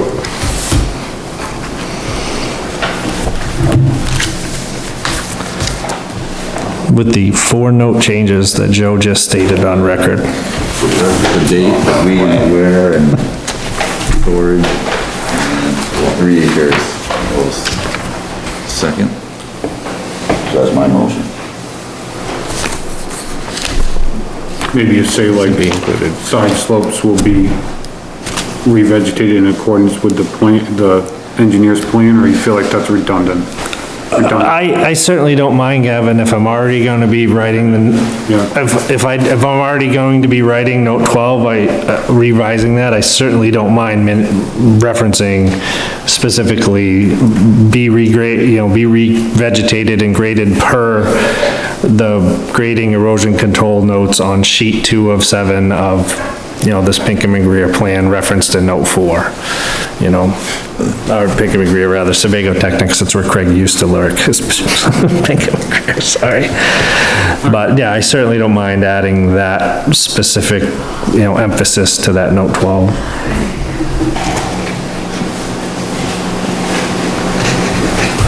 So was there a second? Not yet.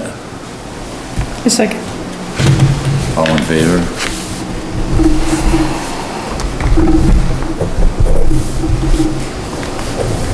What's that? Made it to another one. Yeah. So thank you guys very much for all your hard work and patience here. Sorry about the 3019.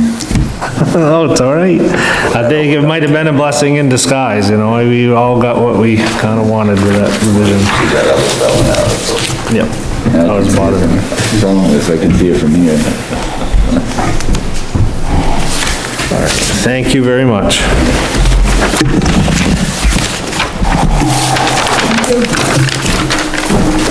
Thank you. Well, yeah, Thank you for the nice poster. no, you're all set. Coffee at some point. I don't know about some survey work going on down there. Yeah, so did I do. That's been a discussion.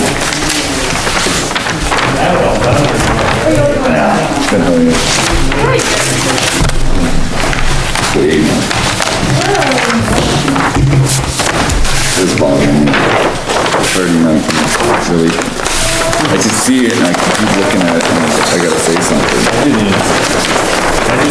I thought you wanted the most up-to-date, You do all the talking. No, my Yeah, I hope so. signed that as a legal document, they're gonna look at it and say, well, he signed it on 2021, why is it October 30th, 3019? All right, next up is Kelly Orchard. Yeah, My name is Jenna Gilbert, I work at CJ Martin here, we have Dan Vincent with us as well, we're both sworn here, but together.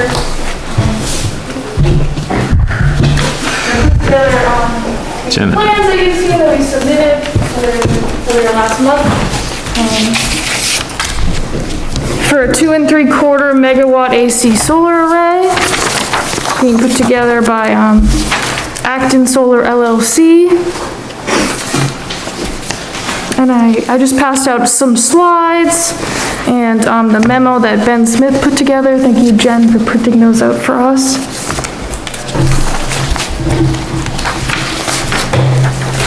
So page 1 of the slide that I was hoping to show you all is just an existing aerial of the site. The Kelly Orchard property just across the street. Art currently uses that as his orchard, which is used for a long time, as you all know. His wife also has a dentistry on the same property. On the next slide, it shows we're in the commercial A zone, in the village zone. In the commercial A zone, there's a front setback of 125 feet off of the center line of that road, which is Sam Page Road, where we'll be coming off of. Currently, Art uses his entrance off of Sanborn Road, but we will actually be coming off of Sam Page Road. And we also hope to be keeping a buffer in that area as well, that is in the commercial A zone, which fronts the property off of the entrance off of Sam Page Road. On the next slide, I have some project details. So this will be a lease with Actin Solar LLC. They're a subsidiary of JCD Solar Consulting, and they also do business as Malink Solar Development. So we will be representing them tonight. Coming into the site, we have a 15-foot wide gravel access road, which comes off of Sam Page Road. It does turn into a 12-foot wide access road at the turnaround. We did submit this project earlier in March, and we did come back with a revision, which I hope you all have seen. In that revision, we did reduce the size of that road, and we did change the fence area a little bit, which I will go over. The farm fence will still be 7 feet tall, and it'll still encompass about 15 acres of area in there. Utilities to the site, there'll be about six wooden utility poles, some overhead line and underground line, which will go to a concrete pad, which will house the inverter and transformer equipment for the site, all of which will come off of Sam Page Road. There will be no buildings or lighting here, or any water or sewer will be necessary. You don't need to, what will be on the equipment pad? A transformer, an inverter. It'll convert the solar energy from all the panels and bring it back into the grid, the underground line. And that'll be separately fenced? It'll be all fenced in one area, in the same 7-foot farm fence. Fencing the whole area, the solar area? Correct, yep. So, with the transformers and stuff, that'll be separately fenced? No, not necessarily. Okay, but I think it should be. Okay. just for safety, in case a kid jumps the fence, I assume that's where you're going with that then. Yeah. It's actually not normal to have a separate fence around the trash. Well, that's fine, but I would feel a lot better, where there's no supervision around there. Normally, at least with C&P, where they have the transformers, you go down to Sanford, and that place is all fenced. Oh, I agree with you. On these solar developments, the entire property has to be fenced like that. I appreciate that, but I was once a kid, I can jump a 7-foot fence too. it's not an issue. And if I'm part of the decision process, that would be a condition.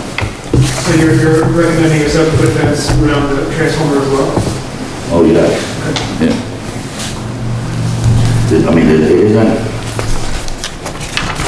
isn't very often, I mean, I've been going by there for many years. It isn't very often that you ever see anybody out there supervising what's going on that piece of property. And to me, the most important things are the life and safety of our children. And if we can avoid a chance of something, then we should. Of course, I totally agree with you. We can look into doing that. As Dan said, it's not typical on the project we've worked on. On the next slide, I have our site plan, which you might all be looking at already. So our entrance, like I said, is off of Sandpage Road. We hope to have a 50-foot wide buffer facing Sandpage Road. That'll be a natural buffer, so we'll cut about 50 feet up to that line, and we'll leave about 50 feet wide of existing trees facing the roadway. And it's a bit hard to tell, but we'll be having our 6 utility poles coming off of an existing pole across from the post office there. And wherever we will be lacking some sort of buffer, there are evergreen plantings proposed right in that area between the buffer and the gravel entrance. So as we come onto the site, we'll have our 7-foot tall farm fence, and we'll have a 20-foot wide entrance as well that'll be gated and locked with a Knox box for fire and emergency for the fire department, so they can have access as well and get in case any of emergencies like you were just explaining. If I could, while we're on the buffer, personally, I was planning on planting a buffer between the site and the road. That's what we did on our last solar project, right, Gavin? Yeah. Because that area really doesn't have much of a buffer there. Gavin's a lot more knowledgeable about what I'm talking about than I am. But that will probably be a requirement, I would assume. Okay, you assume so? Yeah, I think off of the main intersection, that buffer would mostly shield the array, but if you come up into Sandpage Road, you may be able to see the entrance road and then some of the fence and a little bit of the array from that a small gap in there.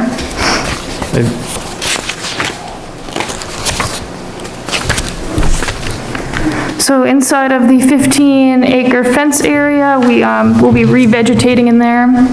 And in total, we'll be removing about 10 acres of woods from the property. We will be revegetating that with meadow-like conditions to be maintained under the array, mowed about twice a year.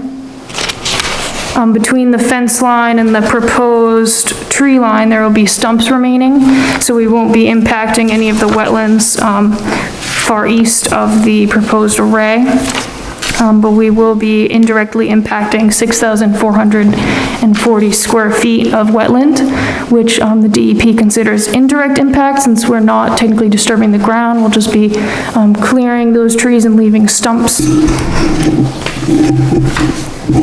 And Art will continue to use this property as an orchard, and he hopes to access the site from our side and use our entrance to get to his western portion of the property, and then continue to use his existing gravel road, which is directly south of the array, which is an internal road on his property between his lines of trees.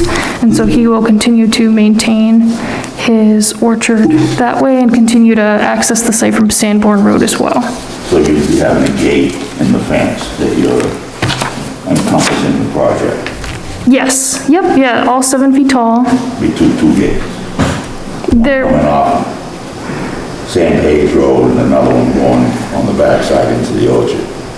no, there's actually, I think there's only one 20-foot wide entrance gate proposed, and then there will be a handful of 4-foot wide personnel gates as I thought well. you said I would be accessing the orchard from that side.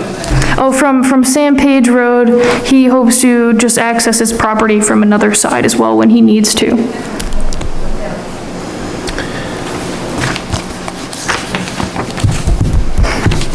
So moving on to the next slide, because I know you all asked about what the array would look like. I put in a couple of photos of what the modules might look like at the very end. So there'll be 12 feet maximum height, and then there'll be 3 to 4 feet tall at the short end. So there'll be most likely a fixed tilt array, which looks similar to what I've shown here.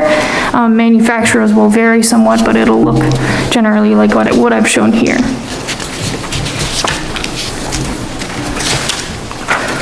On the next slide, I talk about some of the permitting that we've already submitted. 2 permits with the Maine Department of Environmental Protection. One of the permits is a Natural Resource Protection Act Tier 1 for wetland alteration, which I described for 6,440 square feet of indirect wetland impact from clearing those trees. And we've also submitted a Stormwater Management permit by rule for this project as well. And moving on, I added a slide about our decommissioning plan, which we included in our application submission, which has a value estimated at $50,200. The decommissioning would start within 6 months of array shutoff, and the arrays typically last between 20 to 30 years estimated. This decommissioning process would take 6 to 8 weeks of dismantling the array and organizing all of the materials and any recycling or disposal that would happen of those materials. And this decommissioning also includes site stabilization, so making sure the ground is vegetated once they leave. This estimate is on today's prices. I think that's included with inflation, if I'm... Yeah, there's the inflation included, I think it's 2% every year. Doesn't that make a difference if we have a Democratic president or a Republican president? No comment. As he wears his Trump hat. He's trying to say, yeah.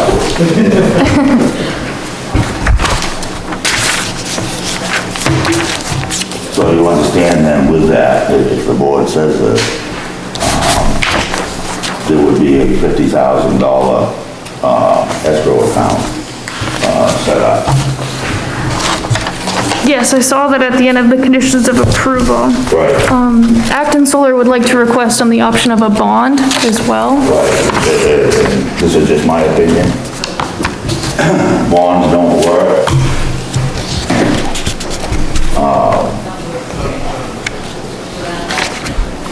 If the bonding company goes out of business, nothing. We've gotten burnt on bonds.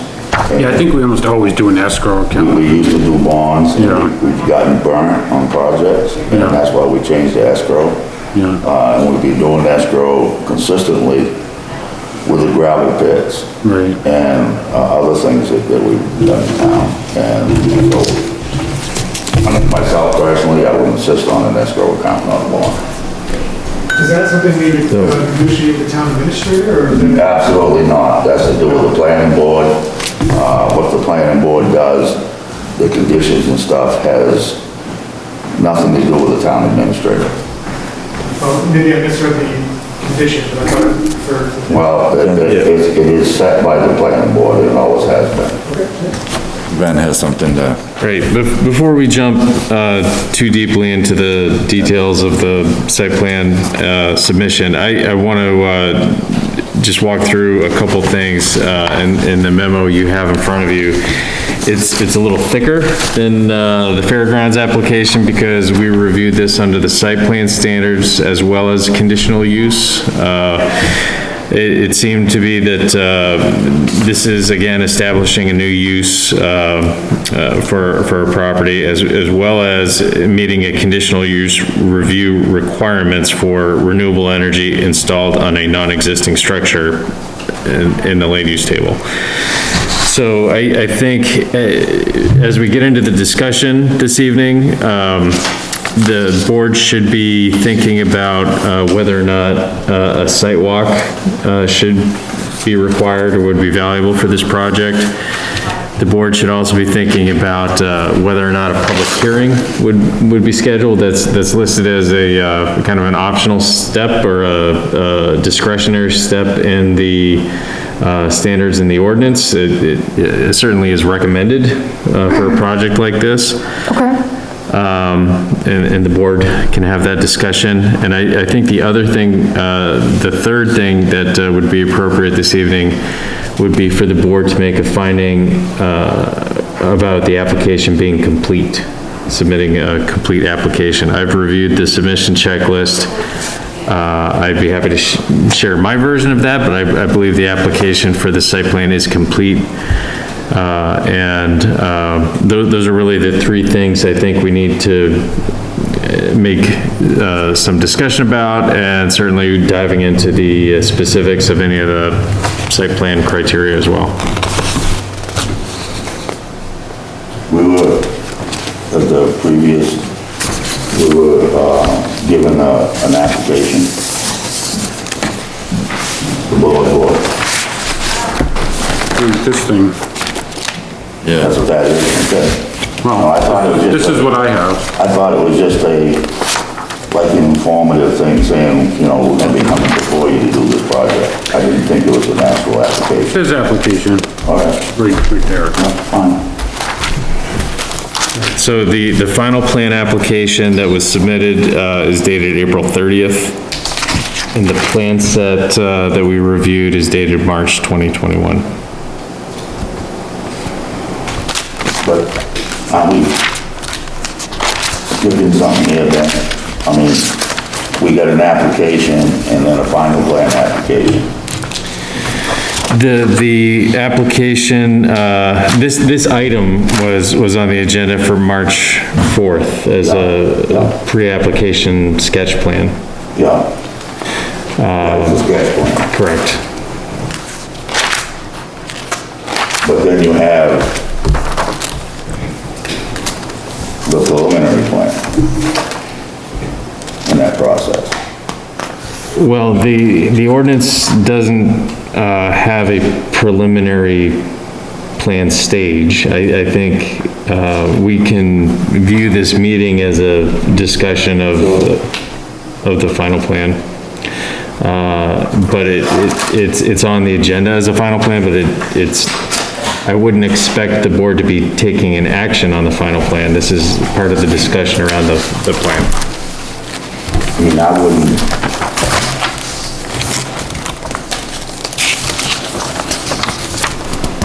I wouldn't be inclined to even accept this as a final plan.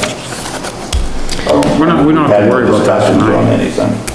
Right, we don't have to worry about that tonight, we'll just, Okay, I'll make a motion that we accept the plan, the application, like in hand, we have the thing, because I don't think we made a motion to accept it. that was the original one, you need the sketch plan. I believe the board did accept the sketch plan application.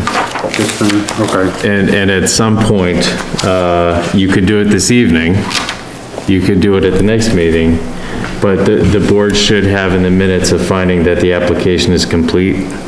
And that's important because there's some timing things in the ordinance that, you know, within a certain number of days of finding the application complete, you need to hold a public hearing or end up acting on the plan. So, in my review of the materials, I think you could make that finding that the application is complete If you don't do it this evening, I would certainly recommend that you be prepared to do that at the next meeting.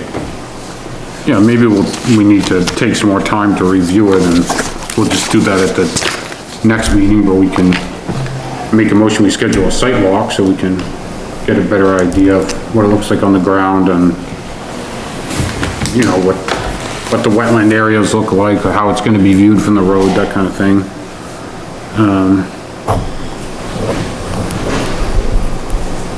That would be great, yeah. We'd like to schedule a site walk and a public hearing if you all want those as soon as possible. Yeah, Oh, yeah, but we have dates and stuff, we have Right. to, 'Cause we need we have to have a, 14 days.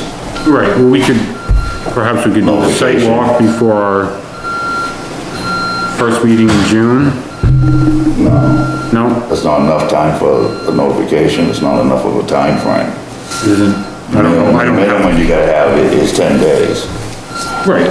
That's the Today's minimum. the 20th, so I don't know when the first meeting in, But I think it's 14 days, but you have to publish it in the newspaper and stuff. right, Advertising for public hearing it takes a little longer than a normal Same with sidewalk sidewalk. or a normal, You have to publicize the sidewalk. so we got to notify the list of abutters You too, gotta notify the list of abutters. which we can ask them to do, I'm pretty sure. They pay for it, but I don't think they do it, Gavin. Okay, I think all right. the land use department does it. Okay, Yeah, I think I read that in the ordinance. Yeah, the land use does it. Yeah. When I went through it, we didn't have to do anything, so, You just pay for it. right. okay, well, More ways than one. So I guess my thoughts are, just being me, is that, like you said, Gavin, we need time to go through this stuff. sure, yeah, And we need to set a Skype walk, we need to, and I believe we should set a public hearing, but the trouble is, we set a public hearing at this point is, we're the ones that have the public hearing, and we're supposed to know, a lot of the information right, to give to the public and what we're doing and what we want to do, or the conditions we might want, or the stuff that they don't want to do, or whatever. And obviously, they'd be welcome at the public hearing, but it's upon us to know what we're talking about at the time. And I just, myself personally, I'm not ready for that. right, well, we should schedule the site walk tonight, and then after, our meeting after the site walk, we can schedule the hearing at that time if we, Yeah, that's what everybody Yeah, wants to yeah. do, yeah. I'm fine with makes that. sense. But there's a lot of concessions, not concessions, conditions that should be coming into this, like we've done with past history. And in a lot of ways, I mean, I brought up a few things tonight. It doesn't make any sense to me to even move forward with anything at this point, other than accepting the paperwork. Okay, Does that make sense to me? It makes sense to me, I don't know if it does to anybody else. Makes sense. Could I ask a question just about understanding that we have to go through the process, and it's kind of going to be what it's going to be?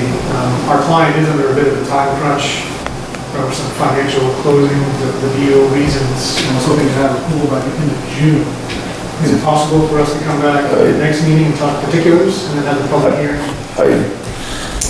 You can do whatever you want, but for us to be done by the end of June, Yeah, I mean, the reason that we submitted this quite a while, I know you guys have been going through a turmoil with the staff and everything. I appreciate what you're saying, guy, but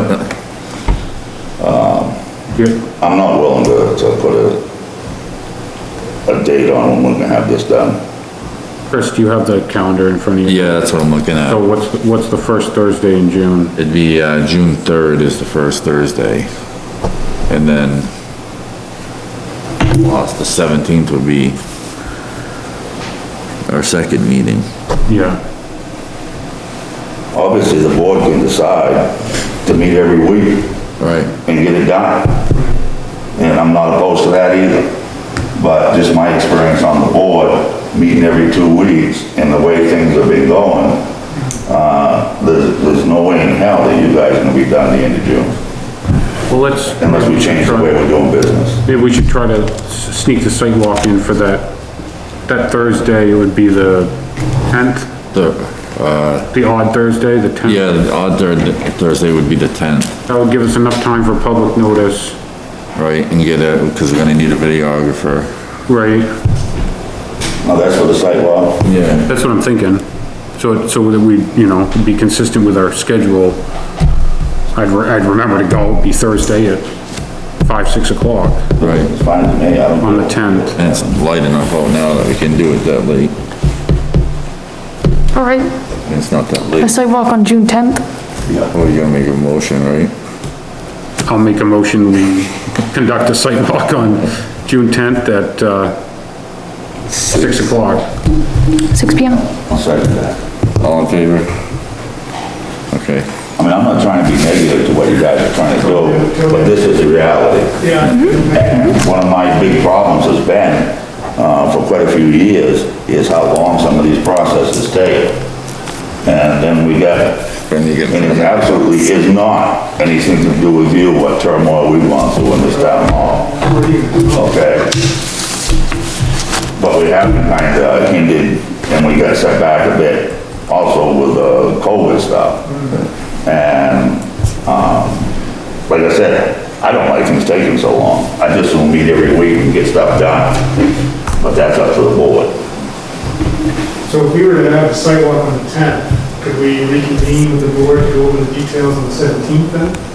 Well, that would be, That would be our regular meeting date, right, Right. 17th? yeah, I would recommend, taking some time at the meeting this evening to see what additional information, that way they come. they might be, asked to prepare or present at the next meeting. I think that, I agree that, expecting to be on the agenda for June 3rd, we wouldn't be able to meet the submission deadlines for the very next meeting after this one. But it is possible, depending on the list of, you know, outcomes of this meeting, that you could be on an agenda for the 17th. And that's, again, I'm not gonna commit to you being on that agenda, but I think depending on the outcome of the discussion this evening, it's possible to make some potential additional submissions or revisions to the plan that, would meet the submission deadline for advertising. I mean, we could have, I mean, once we do the sidewalk and we do this, next meeting, After the sidewalk. and we do whatever needs to be done, I mean, we could set the date if we obviously we have to have a public hearing, I mean, that's, Yeah, we could set the date of the public hearing, for the 24th or something.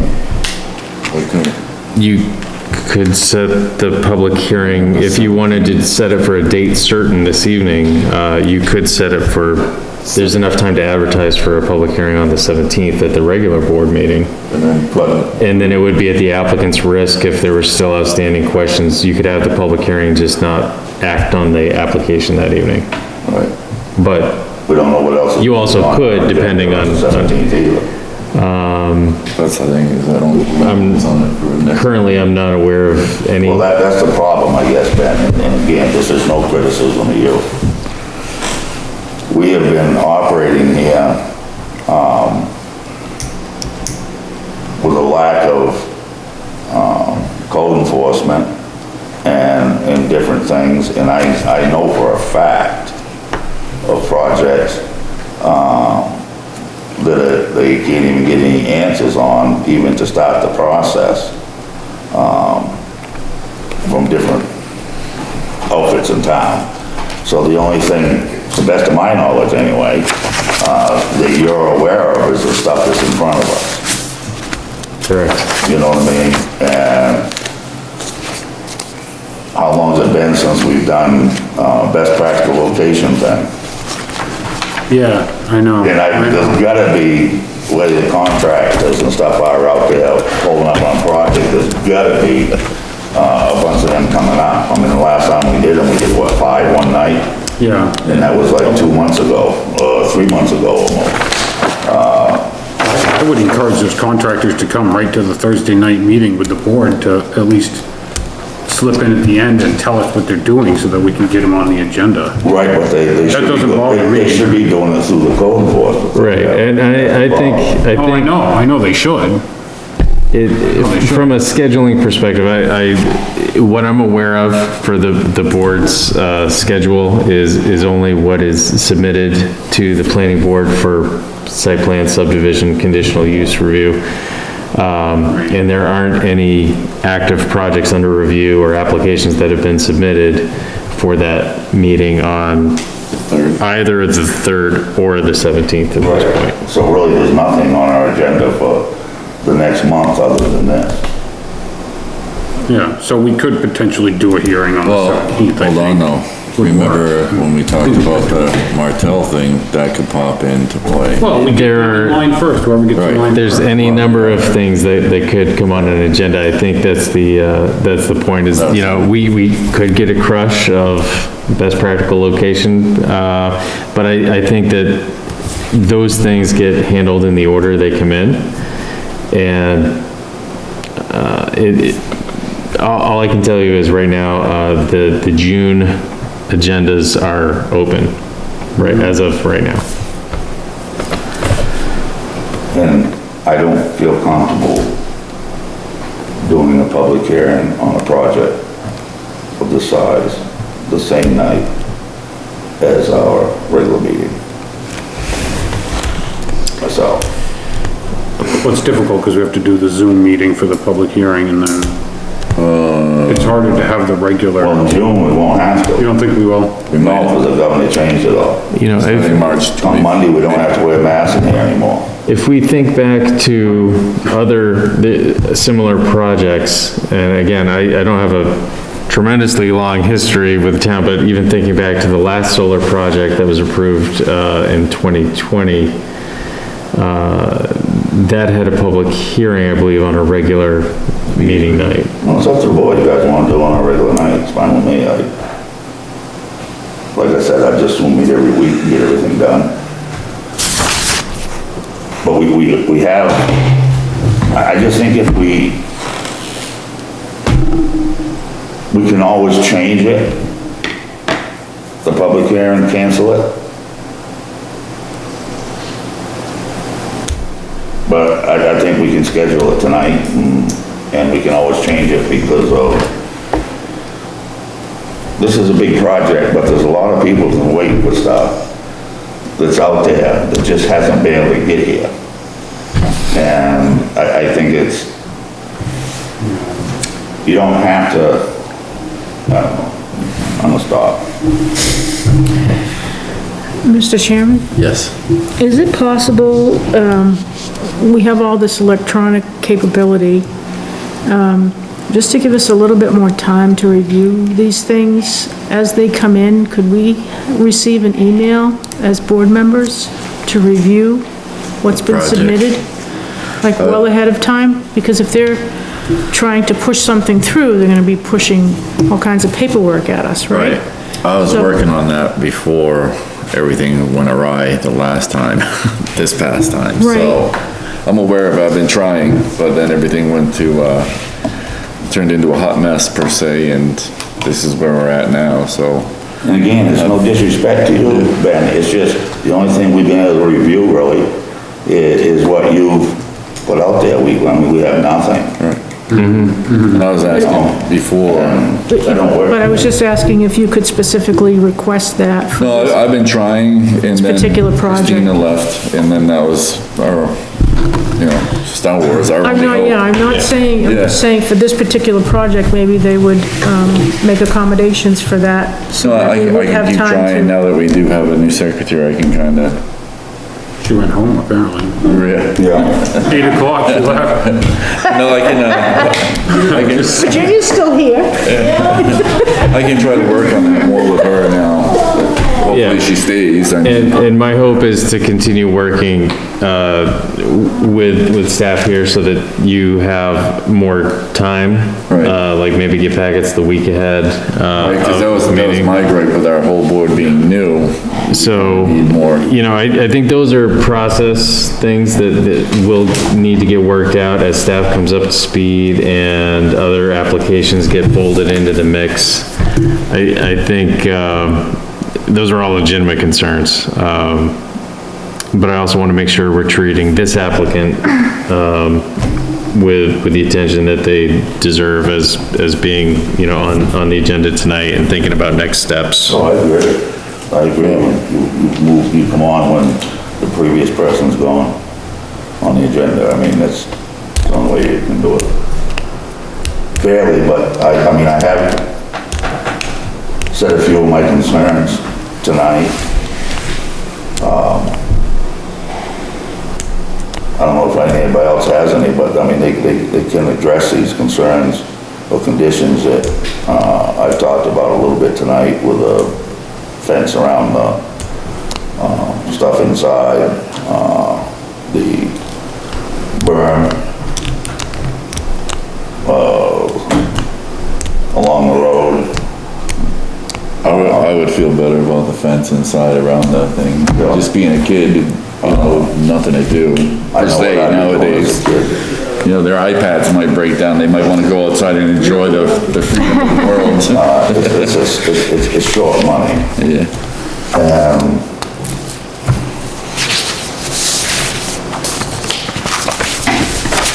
And the escrow, I'm not willing to budge on the escrow bond thing myself.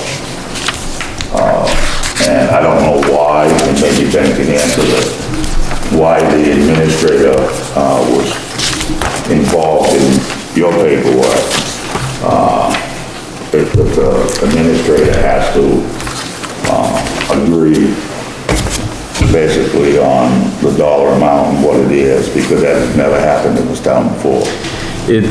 It's pretty standard language in other communities. When the board makes a determination that, either a performance guarantee, to make sure something is built the way it's approved, or a removal guarantee, which is to remove equipment and stabilize the site.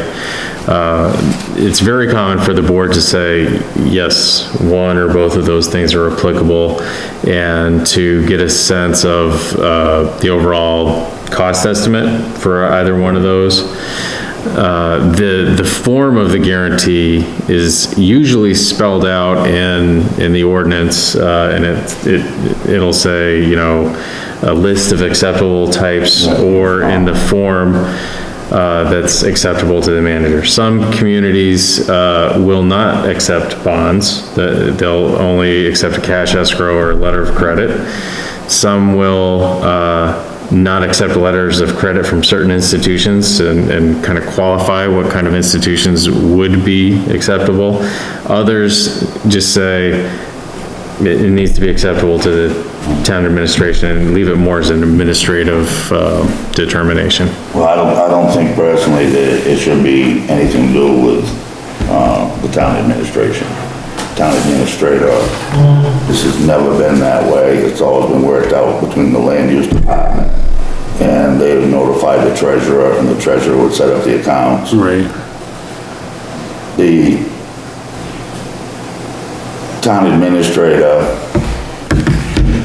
for us to set, and I'm not even gonna use this one as an example, I'm gonna use a gravel pit as an example. We changed a little while ago from $1,000 an acre to $2,000 an acre because of the cost of operations.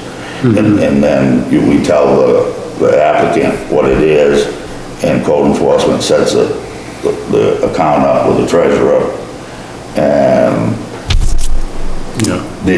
I'm a strong believer the town's administration has no business into what we do. I honestly believe that. And you guys all saw my email about the interference and I'm not attacking Jen, it complicates things.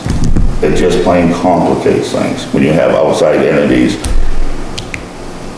making decisions, or asking questions that would influence, or try to influence what we would do. And we just went through this a little while ago, with a project. It was just a couple of months ago. And I don't think it's good practice. They never have, in the history of this town, ever got involved in anything until the past year. Yeah. And all it's done is cause chaos. Well, we'll pick away at that as we can, Yeah?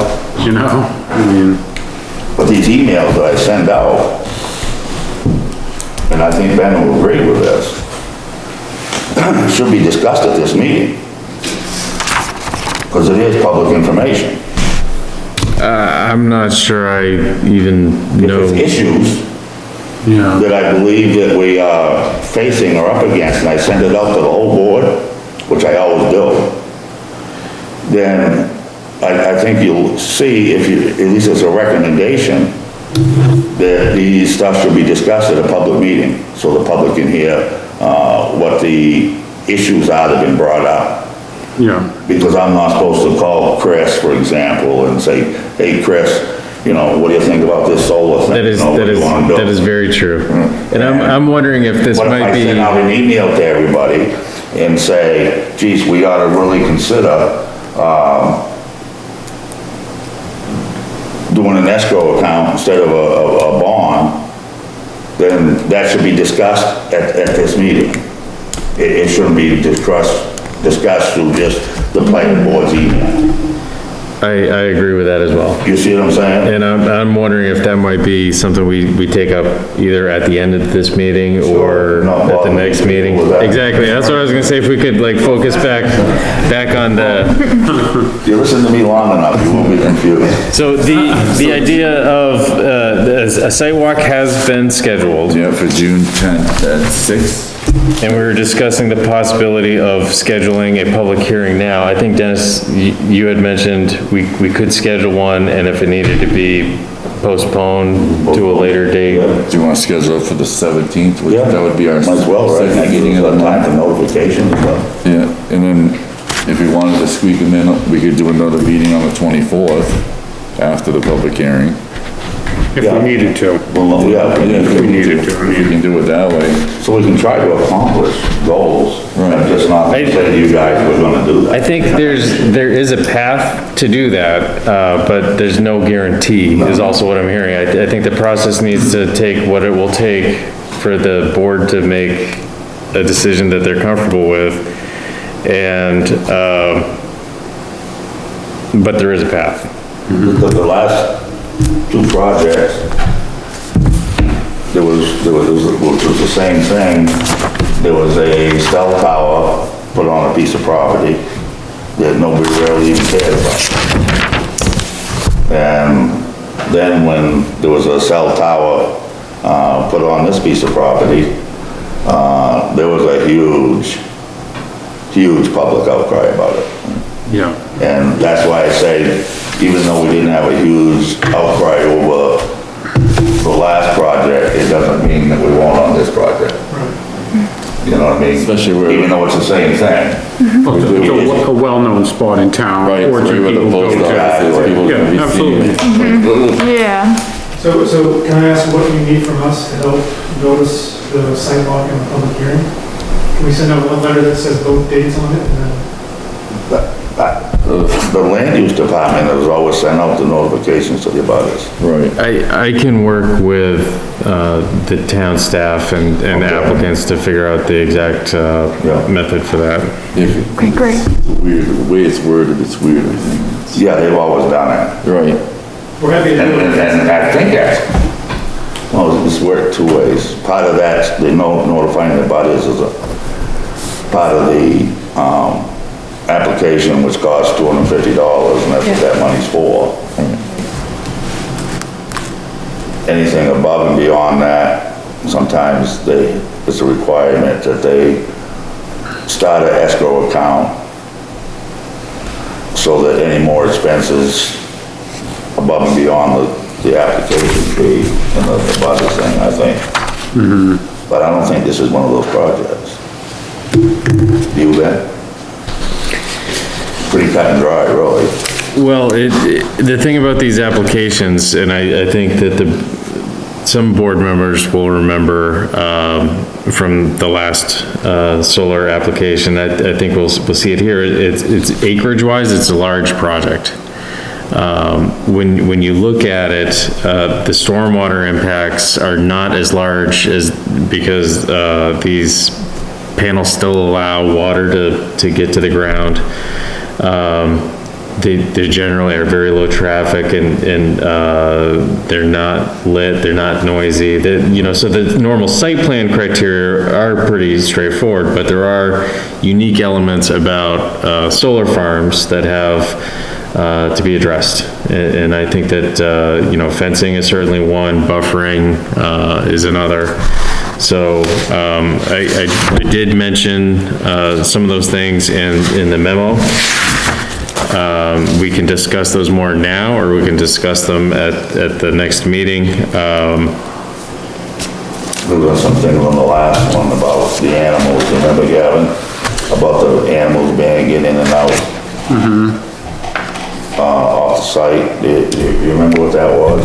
Like the fence had to be... The fence was raised 6 inches off the ground for terrestrial animal passage. You would all prefer that? I'm not sure we have that on our plans shown like that, no. That's something, One of the things we did. I was gonna say that this board has experience with that kind of condition. Okay, I don't... It's not enough to let a person through, but turtles and squirrels. No. Groundhog. Right, exactly. Do you remember some other things, Gavin, that we might be wanting on the... Well, I did, I got this pamphlet here, it's about, nesting bird, grassland nesting birds. And, we did discuss at the other project, if these solar arrays would be good ecological areas for ground nesting birds, where they need large open spaces, which the only thing that, that we could discuss really that would be, you propose to mow it twice a year, but if you only mowed it in the fall, you wouldn't be disturbing potential nesting sites. But that's just I remember talking about that the later in the year you mow it, the more chance the birds have to. Partridge, turkeys. Well, it'd be more like those, killdeer and, Which are very rare now. Grassland birds. yeah, there's, bobolinks. I think the other part of that, was part of the operations plan for the project detailed, maintenance schedules like mowing. It detailed, limitations on pesticide use. I think there was a provision in there around how the project area would be reseeded with, pollinator mix. So those kinds of provisions. So we do have pollinator mix right now, and is it like April, May time frame for those grassland birds? Am I remembering that correctly? Well, you have to think about the time that they'd be there establishing their nest and finding their habitat. Then there'd be the time that they'd actually be nesting. Then there'd be the time that the birds would be young. So just basically the further in the year you mow, like if you mow, I think it's in September. Some birds nest twice. Right, well, I mean, they're gonna have to mow at least once a year just to keep this thing. I think they have to mow twice, Gavin. Because Yeah, twice. just my experience. Well, in the they orchards. propose mowing twice, but that's, just something we can talk about, I didn't think about In it. the orchards. Yeah, My years, almost 20 years working in the orchards. If the way the soil is, if you don't mow by June, first part of June, in that time frame, and you wait till July, you're having to have 5-foot grass. That's just the nature of the beast. Depends what they plant too, though. There are guidelines. But they're not going to, they're not gonna disturb the soils much. And typically, in an apple orchard, the soils are very rich. And I'm telling you, grass grows in those orchards very, very fast. And I agree with what you're saying, Gavin, but if you look at their things, there's gonna be what, the bottoms could be 4 feet off the ground. I think they said 3 or 4 feet. 3 to 4 feet. Yeah. And what would happen, you see it even with the hay, in June, everybody's out there. Yeah. If we get some rain. Hopefully we get some rain. But hopefully, Yeah. a lot of the birds have at least gone through their springtime. It's just something we talked about. No, I agree with what you're saying. Yeah, we don't have I to. think they have to mow it twice, I really do. Yeah. Okay.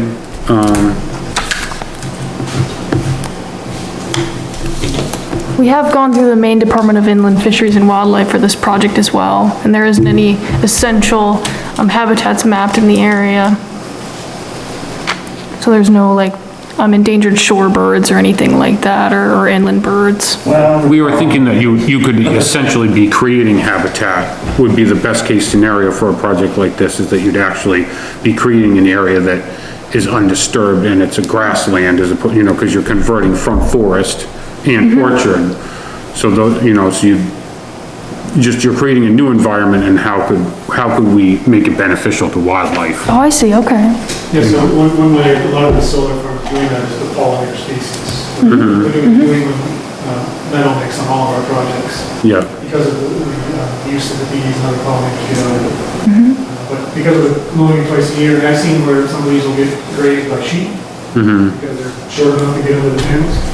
But keeping the grass down below that 3 to 4 foot height is pretty critical. right. you're still losing animal habitat with what you're doing. Right, it's just something we, People will be amazed how many hummingbirds make nests in apple trees. right, It's absolutely amazing. Bears go in there. But cut down the trees, but I'm just saying, when you change this environment, no matter what it is, it's an impact on some species for down to it.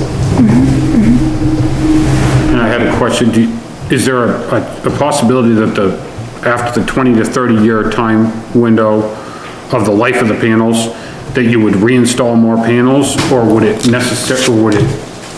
be decommissioned at that point? They would have to evaluate the efficiency of the panels at that time. I think if they haven't degraded down to a certain percent, they could go up to maybe 40 years, but that's definitely a maximum, and then it would all have to come down. And I don't think it would be reused. Would you leave the groundwork and replace the panels, or you just kind of finish the project? No, I think essentially it would all come down at that time. If it's decommissioned, it's coming down. Now we continue use of the facility, they would replace the panels. Is that your question? Yeah, I was just wondering if the thing had I don't know how you term it, like the life of the panel, and then would you replace the panels, or the project would be done, or you don't know yet, You're right, what he's saying. As Jenna mentioned, these are supposed to last 20 years, but they're finding they're lasting 30 or 40 years, the older panels are. Right. And then if it's still useful after 20 years, and people are still buying the power, it's still a good spot for it, and the panels are bad, they'll just swallow the panels. And another question we had, And this- the other one, Gavin, too. right on this same- Soil. How much soil was gonna be disturbed? Yeah, oh, absolutely, because we thought there was gonna be less disturbance than there was at the last site. They Right. said they were gonna be pounding the posts, and, Isn't that instead they piled up the loam, so just being clear about how you plan to treat the earth's surface.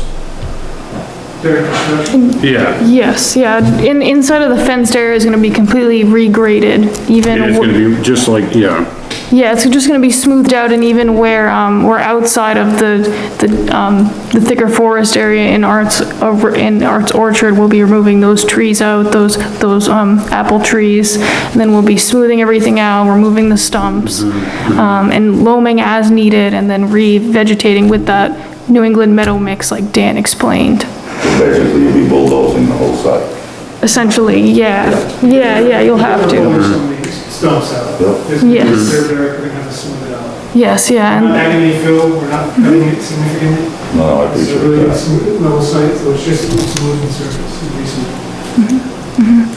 So for this ties back to what I was asking about the life of the solar panels. This decommissioning amount of $50,200, is that estimated, how many years out is that estimated for? 20 years. 20 years. So if the panels last 40 years, we're not gonna, I mean, you look at inflation, that 50 grand isn't gonna be the same amount in 40 years. So it's kind of dependent upon the life of the panel. So I don't know if there would be some mechanism where you say, oh, we're gonna keep this project going another 10 years and we're gonna check in with the town and, you know, either add to the escrow or, you know, I don't know. I mean, because we don't know how many years out the decommissioning would occur, so it makes the value uncertain. It's an interesting point. I actually haven't heard any other planning boards bring that up, but that's a consideration. Well, I remember they talked about that the last one where the panel could last 20 years, but then they had like, the lease had 5-year increments in it so that they could just kind of continue as they pleased with the landowner. So I guess, you know, that's just something else to consider. Myself personally, I believe personally, the project will be approved. It's just a matter of going through the process that we've always gone through, and the reason why the other planning boards haven't brought up about the value of the $50,000 20 years from now is because the other boards don't have Gavin. We're privileged to have him. Oh, thank you, Dennis. yes, and we appreciate you all bringing these points up too, yeah. I wonder if maybe there's a condition we can add that the decommissioning bond will be reevaluated that year 20 or year 19. Oh, yeah, that'd be cool. Yeah, as opposed to increasing the escrow amount now, put in some sort of mechanism that would help us in the future. Yeah. Thank you, Gavin, because I probably won't be around 20 years to make sure this stuff's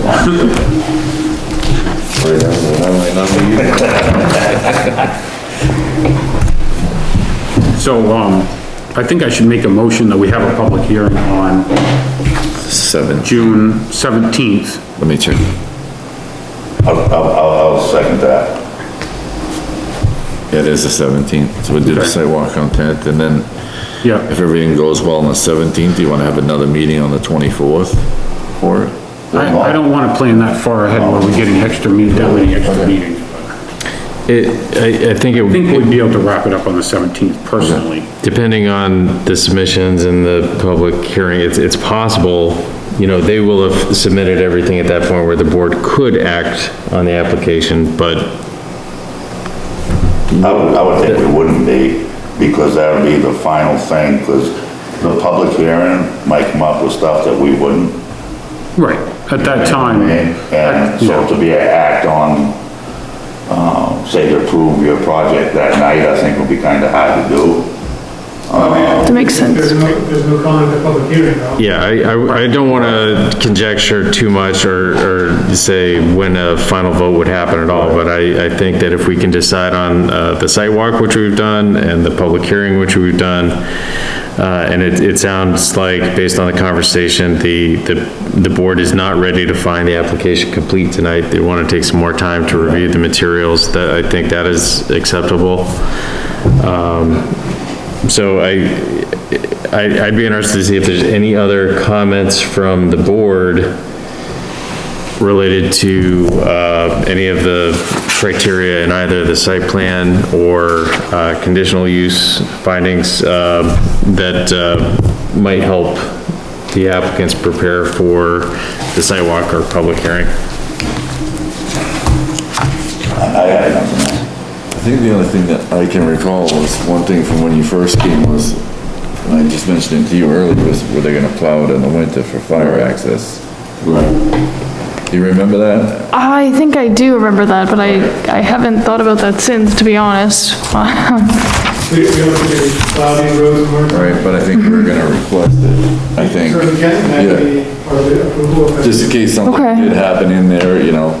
That's a good point. Fire and rescue. Yeah, that's Said a kids good might topic to enjoy bring the up. outdoors one more time in life, and 20 years from now. you're right. So I think that was one of the things that, going back to that date when you first originally came, that was one where we were So talking do you want about to, you want us to submit something saying that will happen, or do you want to? Yeah. too. Yeah, just, It might be enough to address the question, knowing that the board would be interested in. If you think there's a compelling reason not to, I think you should be prepared to make that argument. Otherwise, you know, think about how that would work. I think that unlike mowing twice a year, you could be out there potentially plowing every week, you know? So I think that there are definitely some considerations from that standpoint. You know, how would you enforce that? You know, do you call the plow guy every time there's 3 inches of snow, or do you do it on a regular schedule? I haven't thought about that, especially in relation to this facility, type of facility. If there was access to the equipment up front or some kind of shut off, you know, those I think would be usually accessible by pedestrian access. You just kind of walk in and do what you need to do in the wintertime. Same thing with like a cell phone tower or other kind of facilities that you have very infrequent need to service or access. Well, the trouble is, at least in this town, the one up behind the airstrip, they keep that plowed all winter. My nephew used to work on them a lot over in New Hampshire, and they kept them plowed. they plowed the one over by, Brewery's place too, I think. Okay, yeah. Right by the old miniature golf course. So something to think of a little more. I mean, like you said though, it could fall into like a parking lot, anything after 3 inches you plow, 3 inches, you can still get a vehicle through. Right, it would be, which vehicle would need to access it? Right. Safety vehicle. Yeah, so then we would go with the specs, you know, what the road needs to be for that vehicle. Right.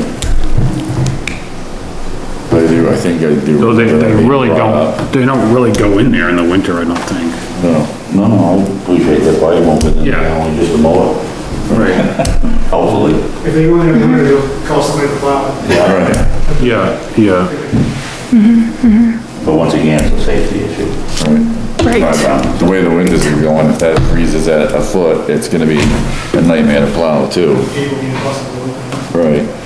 That's true as well. You'll have to open the gate, yeah.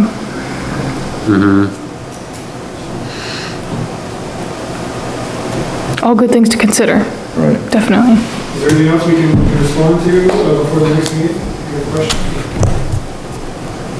How many cloudy days is gonna be? Well, I think they work on cloudy days, right? When are we gonna get Somewhat. rain This weekend, this weekend?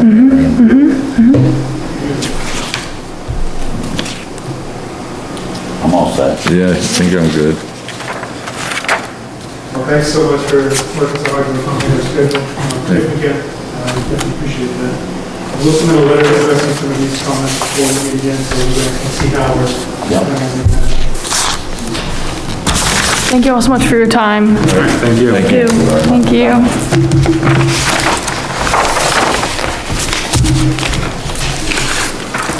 did a great job dealing with it.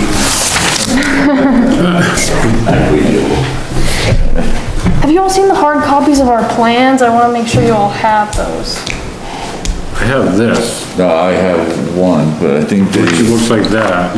Yeah. they're more like this. No, we sent full-size plans. Yeah, I have one, we were trying to match them up to see, and I don't think we made it that far Okay, great. to make sure, but I will get them. Yeah, there's like 9 copies or Right. something, so I just want to make sure. I think that was their concern when they came. I reviewed the electronic copy. I'd be willing to bet that the required number of copies are, they're in the office and they need to get distributed. Right, So if they're not, Yeah.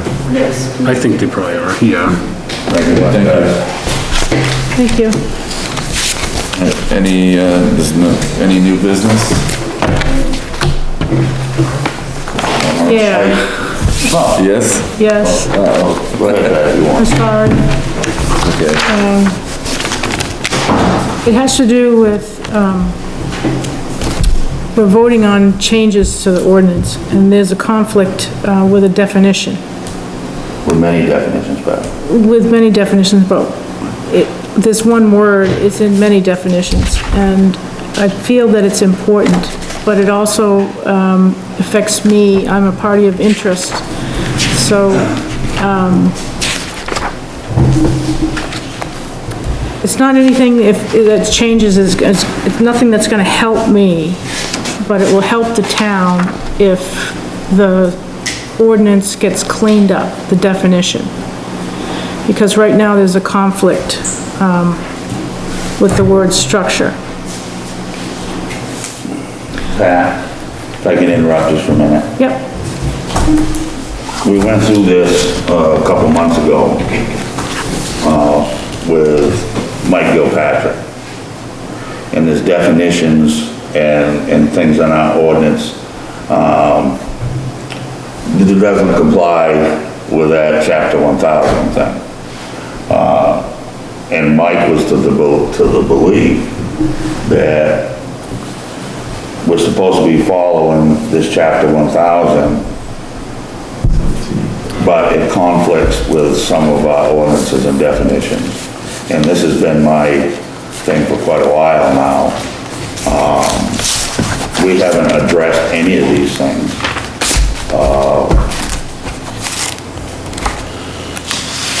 Since last summer, really. And obviously it's too late to get it on some changes that should be made for this town meeting. But, and I guess I mean, my time left on the board short, but the only way you can accomplish things like this is either you gotta meet more often, or you've gotta do workshops and have a subcommittee work with code enforcement, obviously, and come up with some kind of a plan on the different changes that need to be made. I mean, Gavin's been on this board longer than any of us, and he'll tell you that this is definitely an evolving documents that we're working with. They're always changing, and when you take a year, well, it's been over a year. Thank you. Hiatus, year and a half almost, since we've done anything. You just fall way behind, and I agree with what you're saying, Pat. There's a lot of stuff that, especially in the definitions and corrections and some of our stuff that really needs to be addressed. And hopefully this board in the next year will bring a lot of those things to town meeting. Dennis, you know if there's gonna be a town meeting in the fall, you think, of some sort to vote on? This fall, right now, they're not planning on anything. They Yeah. had that discussion. Sometimes we have an extra one, don't we? Yeah, and they have no intentions of it at this point. They obviously could have them when they wanted them. They did decide last night that the town meeting is gonna be at the school and not at the fairground. Oh, really? So, which I think is better for everybody. Unless something comes up, or somebody does a petition to change something, I wouldn't plan on, from what they have been saying, having any special town meetings. Okay. Right. Just 'cause I was, we could work on some of these things and, you know, prepare them for the that town meeting is what I was thinking, but. Who knows? Right. Was your comment related to shoreline zone definition? It's the definition of structure. And the zoning board just went through an appeal.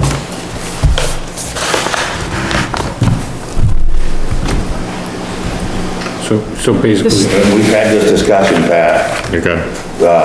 many times, Gavin, as you know, when we've talked about different things, what is part of the structure and what isn't part of the structure. Like when we was talking about, porch that had the post, is that considered part of the structure, or is it not, or? Right. And we never did get any of that stuff really clarified. right, What is actually part of the structure or not. You know what I mean? When stuff's on posts, it's not considered, and the foundation, is this really the foundation? And with what Pat's saying, yeah, I mean, structure, the word structure is the same thing. I mean, it's, what is a structure? I mean, if you read the definition in the zoning ordinance, Right. it's like a catch-all, Exactly, that's what I'm saying. saying everything is a structure. Yeah. If we choose to see it that way, Yeah, but maybe but if you look we in the need to MMA rework that manual- definition a little bit. Yeah, if you look in the MMA manual, the state changed, there's some exemptions in there. Right. They're not considered structures anymore. Right, You know what I mean? And this is something that should have been updated. Going back to what Mike Patrick was saying, stuff should have been updated to be in compliance with this chapter 1000. yeah. And that's just one example. So we just need to come up with new verbiage for our definition. Yeah, and then probably some many other ones. Right. Once you go through this book, Right, and there'll probably be quite a few in there when you cross-reference. The state amended the definition in 2014 to have some exclusions. Because the way that it's written, I mean, to use common sense is, they don't use common sense in the law. And if it's not written, then it doesn't apply. So under this, the changes in the ordinance that we made for docks, for instance, and I don't have it in front of me, I'm not really prepared, but you can't put a well within that zone. You can't put anything. Because it's not exempt under the definition. Right. So there's a structure under our definition. It's addressed in another part of the ordinance, but because it's not in the definition, that's what makes it important. And like I said, that's what Mike was saying about this chapter 1000. The stuff that was adopted, or the law was changed, or whatever, in 2016. And we got into that with wasn't it the square footage of 30% expansion? There was something that was in here that was different than what our ordinance is, and Mike said, no, you gotta, the formula, you gotta figure it this way. And no, we've always done it this way. You know, we've always used all the outbuildings and the garage and the house and, and all that. I think he added height. Footprint. He added height. And, no, you can't do that. You can only do the existing structure that you're doing the best practical location on. but yeah, it's like, But that isn't the way we've they always say done it. primary structure, Exactly. things like that, it's, And that's just an extension of what Pat's saying, even about that definition, you know. We gotta make sure, or try to make sure that everything is equal all the way through, and everything backs up. You know, what we're saying. I know we can be stricter on things if we wanna be, but we at least like to have our process all the same. yeah. You know, and all the definitions the same. because I can tell you what something means, and there's some people that might say I'm wrong. I don't know who that would be, but probably Chris. Maybe Well, maybe we should put, definitions can be defined, you could define something different than I can make it. It's, you know what I mean? It's, and you could think of something different, Pat could think, you know, it's how minds work. You remember the decision, Gavin, when we were doing the streams? Tom and Chip going back and forth on what was a stream and what was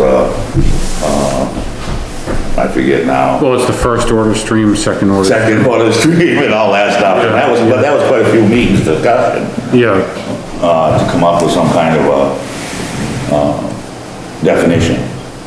right. And I think with the structure thing, or things like that, it's the same type of deal.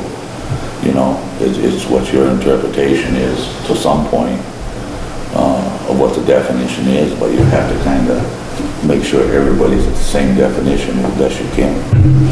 Right, well, maybe on, June 3rd, we should all, before June 3rd, we should all look at the definition in our zoning ordinance of a structure and see how we would adapt it, try to, you know, look in the MMA manual, figure out what kind of exclusions should be included in the definition, and then we can, if it's on the agenda, we can just discuss, you know, if you have a version, I have a version, we'll read them and see what everyone thinks. Then come to a common ground. Yeah, I mean, it's fine with me, I mean. yeah. Don't you think, Ben? I mean, it's good to start working on some of this stuff. Yeah, as a general practice, these things kind of, it's easier to make changes over time on a regular basis. And if it's been a long time, it's hard to know where to start. So you could find yourselves at the start of a very long process or a very expensive process, depending on how you go, but the alternative to that is starting to think about, you know, are there, you know, some high priority, generally agreed upon changes that should get addressed, you know, over time. So you can kind of come up with a list at the beginning and just start going right down the list with updates and proposed changes. I mean, we didn't have much to do with, in our ordinances about solar stuff. And we're on our second project, and I understand there might be another one coming up. So, we're trying to kind of winging it. We tried to go down to the one down the airport, and that was pretty kibosh to try to get information from that project down there before we dealt with our first one. And, now we're on a second one, and I understand there might be a third coming down the road.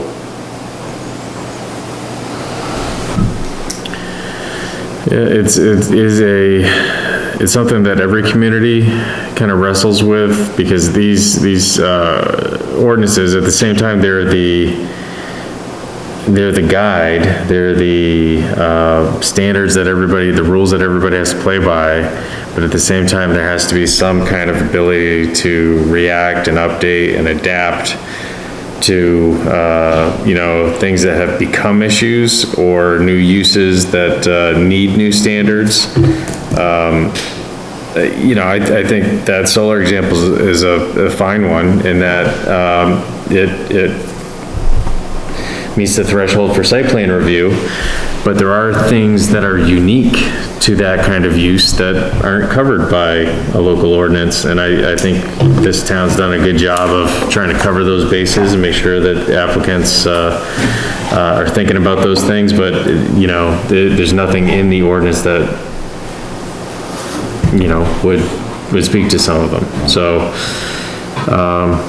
it for sure is something to think about. I don't know the best way in Acton to get started, but generally there's some level of agreement between the legislative body, the select board, and the planning board or an ordinance update committee or some other group, like you were saying, Dennis, that could spend a little more time on these things. And then either, you know, on their own or with some guidance from the Regional Planning Commission or other folks, you can, you know, start making some headway. Seems like the best way to do it, like you said, subcommittees, I mean, that's why we've done it. We've done it in the past. That's how we developed the comprehensive plan. That's how we changed, wording in the ordinances. And in people's defense, Ben is a professional in this stuff. We're a bunch of, I like the bad news. volunteers that are trying to do our best for our community and stuff. And especially for the new members to understand my limited knowledge compared to Ben's knowledge. I mean, it's an awful lot of work, and I don't think, I know the people that have not done this do not understand what a complicated process this stuff is to do it correctly. And people can watch our meetings and they can sit on the outside and say this or that, but to actually, I mean, you've done an awful lot of reading, Pat. And I know this just by the way you're talking, but there's so much here to know. What the town says we gotta do, then you got what the state says you gotta do, and then you got what the DEP says you gotta do, and then you got what the DOT says you gotta do. And there's so much there and it's so complicated in reality, and I think Ben would agree with this. This is really a full-time job. If you're gonna keep moving progressively forward to keep up with the times. I mean, when we adopted this zoning ordinance, and we decided to do this in 1974, which for the record I voted against, by the way. Why am I not Who in surprised? the heck ever imagined they would be having cell towers and solar farms and, I mean, everything's evolved so much, and to keep up with stuff. I mean, I can only imagine what's gonna come up new in the next 5 years. I mean, who knows what somebody's gonna come in town and decide what they wanna do. I don't know, I take my hats off to you guys for doing this stuff. And myself personally, I said it in my email, I really appreciate the time I spent with all you guys and past guys and with Ben, past code enforcement officers and Christina, and it's been fun. I really enjoy doing it. I really do enjoy doing it. But I cannot keep doing it in my life and the way the process we're doing. I just can't do it. It's not for me. But you guys definitely have your work cut out for you, and when I say stuff, I don't want anybody to ever think that it's a criticism, because it's not. You know, it's an observation, or my opinion. And like I said before, I always welcome other people's opinions, well, no matter what I say. And I'll always respect everybody else's opinions and like to say it. And I don't even know why I went through that spiel, but I just felt the need. Sounded good. Sounded good? Yeah. Did it make me look good, Ben? Always. Oh, thank you. Is that somewhat, like you was talking, Pat? You want to get into some of the stuff and see if we can get some changes made? Yeah. I don't mean to speak for you. And usually when I get going like this, usually some people have to say, we can make a motion to adjourn, because Dennis is never gonna stop. Well, we have extended it tonight. Right. And the only other thing that we have here is pending projects, no action to be taken, is the Martell Estates, so that's still pending, I guess.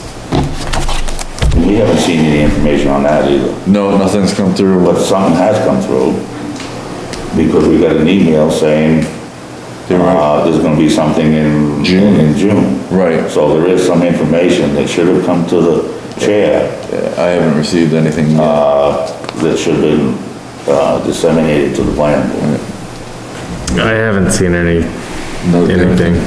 Well, Jen said on an email that she talked to the attorneys and stuff like I that. think that was a while ago. I was gonna say, we mentioned it, Developments when, since then. That's when we were trying to figure out the deadline, like when they started the timeline of Right, but we haven't seen any. Because what her email said that he is going to be making some more changes. Right. What Joe did was explain where we was in the process, Yeah, okay? And why we didn't have to start over. Right. And then we got an email from the town administrator saying there was gonna be some changes in the plan. right. So there has been some communication somewhere Right. that none of us have seen. Right, I haven't seen anything lately. Everything's supposed to go to the chair. Right, so, Well, we probably haven't got no papers yet, so. Well, this document, there's gotta be, otherwise that email wouldn't have been sent out yet. There's gotta be something. I mean, Jen didn't just say that out of the blue. I'm sure they're working on it. They wanna get their project online. I'm sure they're doing something. But we need to have this information, is what I'm saying. This stuff goes to code enforcement. And no, that's not true. This stuff goes to the chairman of the planning board. That's where everything's supposed to go. Code enforcement's not even involved in it. Well, it's different that the code officer's not sitting with the law. target. No, I appreciate that, but Yeah, no, it's a big change. our last chair, everything went to that chair. Right. And then the code enforcement was just asked about advice and this and that, and this and that. But, I mean, you look at stuff, that the chairman is the one that's supposed to receive all the paperwork. Then the chairman is the one that sets the meetings, and the chairman is the one that does all this stuff. That's why he's chair. And this is part of my frustration. Didn't we have a motion to adjourn? Not yet. I second. Okay, I'll make it then. That's it, I'm tired of this stuff. It's just I've been reading all that other Yeah, my stuff. phone is starting to blow up, I so. regret it. I apologize. Second, you seconded it? I second. I made the motion. All right, all in favor? We'll make it a laid back. All right, everybody, adjournment. thank you.